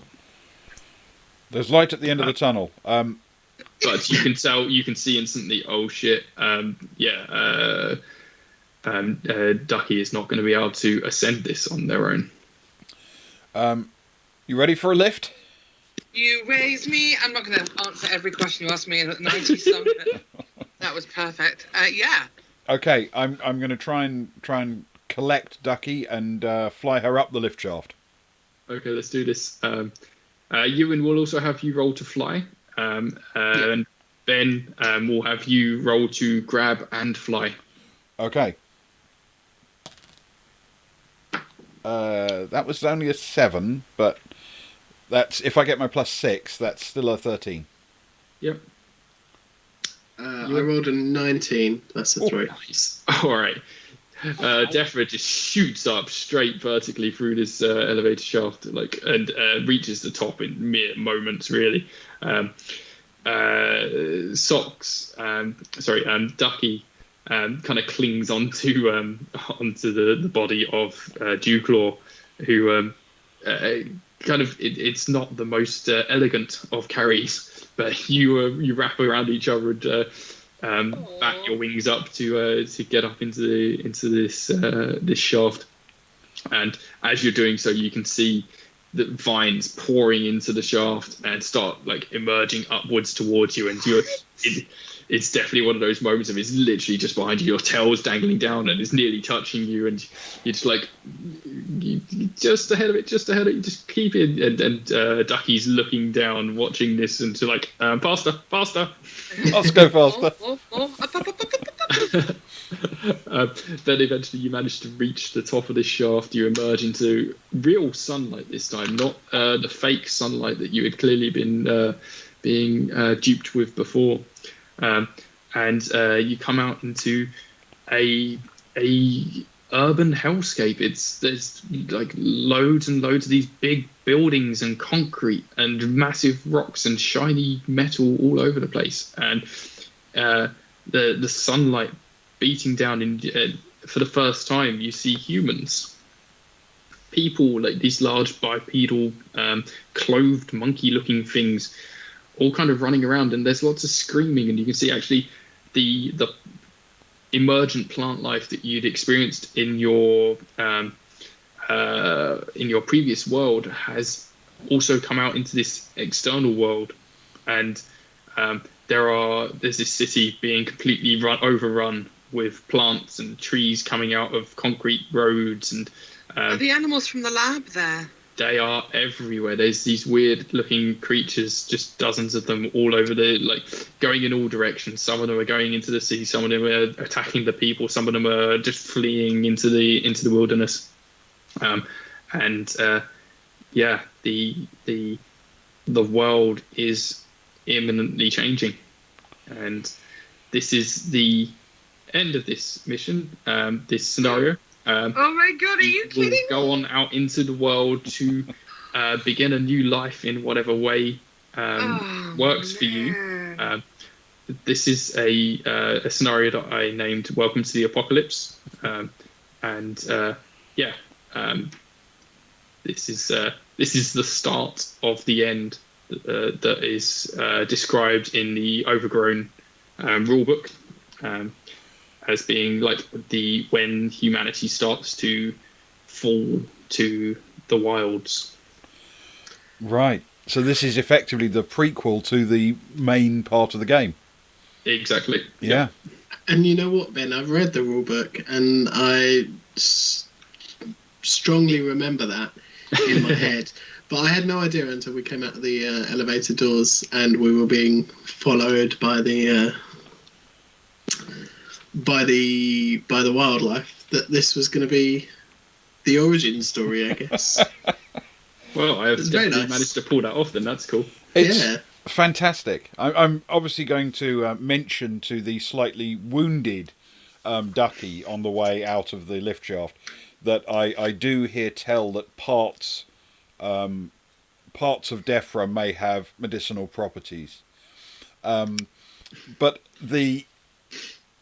But that was absolutely wonderful. Thank you, Ben. Thank you so much. Yeah, thank you, Ben. That was really cool. Very cool. That was a very fun game to run, and it's funny when I wrote this, I was like, oh, this is probably gonna be a nice quick one. Like we could be done in like 2 hours or something if it goes well. But actually, the timing I think worked really well for this stream. Yeah. Yeah, definitely. Yes, it very That's much did. Perfect. It was absolutely And brilliant. I think the animals that we created worked really well with it as well. Mhm. I think that was really fun. Ben, you were amazing in combat. That was a Go fun. on, Bucky. What on earth happened? That there was not a single nat 1 from anyone in this I entire know. session. I know. Well, I Wild. got all mine out in third. Well, that's pretty cool. Yeah, I That is got true. well, I got a few low rolls, but I think my lowest were a couple of 2s. Yeah. Yeah, Yeah, I had some dating by. twos. Yeah, there were definitely a lot of 3s, 4s, 5s, and 6s Yeah. for me, especially in combat. Oh yeah, I can't believe how close I got to my first death there. I've never had someone die in I'd have been any honoured. game. I'd have been I honoured. like that we all got a 20 though. That was nice. Yeah, Yes, that was very cool. That was good. Very cool. Yeah, We and should there's count something quite cinematic when you get a 20 and you get to sort of tweak your character a little bit, and then you get to describe what happens immediately after that. I think that's rather nice. Definitely. I'll try and count up the total amount of rolls in Oh, thank you. in the VOD and see whether we. I assume there were more than 20, and we should have rolled a 1 at once. At Well, some all of point, mine but- I recorded Oh, all of mine yeah. in Discord. I think each of us probably rolled more than 20 times, Yeah, so there should have been, there should have been Yeah. 1 or 2 pop up at least. Anyway, it'll keep me occupied and be quite interesting, I think. Well, I hope all the viewers enjoyed that. That was good fun. Yeah, if anyone's interested, the book is available on my itch. I've got that here. There are, I think, probably still community copies available. If you want to support the crowdfund, I'm continuing to try and develop it. I have been wanting to add a full campaign for a while, but doing that sort of thing takes quite a large amount of time and resources, especially on the art front. I've been wanting to also get professional art done, because as much as I love my Photoshops, it's not quite comparable to the hand-drawn stuff. The cover is a wonderful piece of art by a friend of a friend, who I would love to hire to do more. And I'm also at the moment trying to sort out print copies. So yeah, if you want a print version of the book, it looks really great. I've got a test print that I got through the other week, and I'm really excited to start sending out them.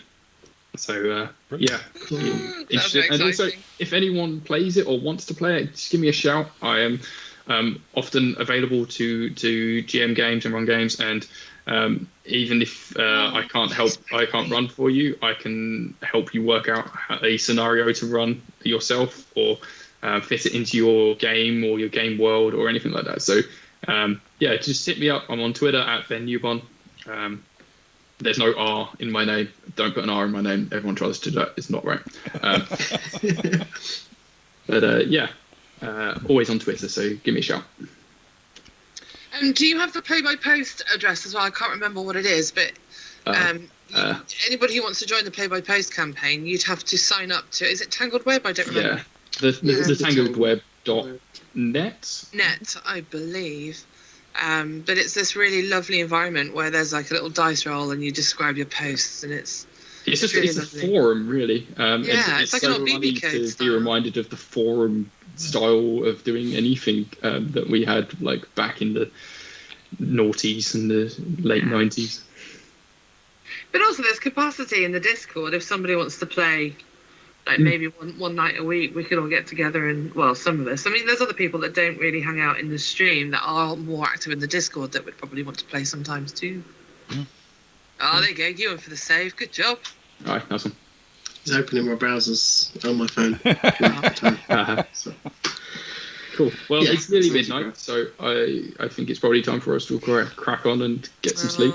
yes. Thank you for sharing your beautiful game with us, Ben. I really loved This it. was really fun. Great to play with you in a live format as opposed to forum posting. And hopefully we can get another game in at some point in the future. That would be absolutely Yeah, lovely. I'd It love has that. been a joy, Ben. Thank you so much for coming along and running the game for us and for writing it. Thank you so much. It's been brilliant.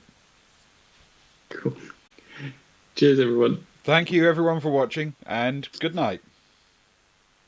Good night.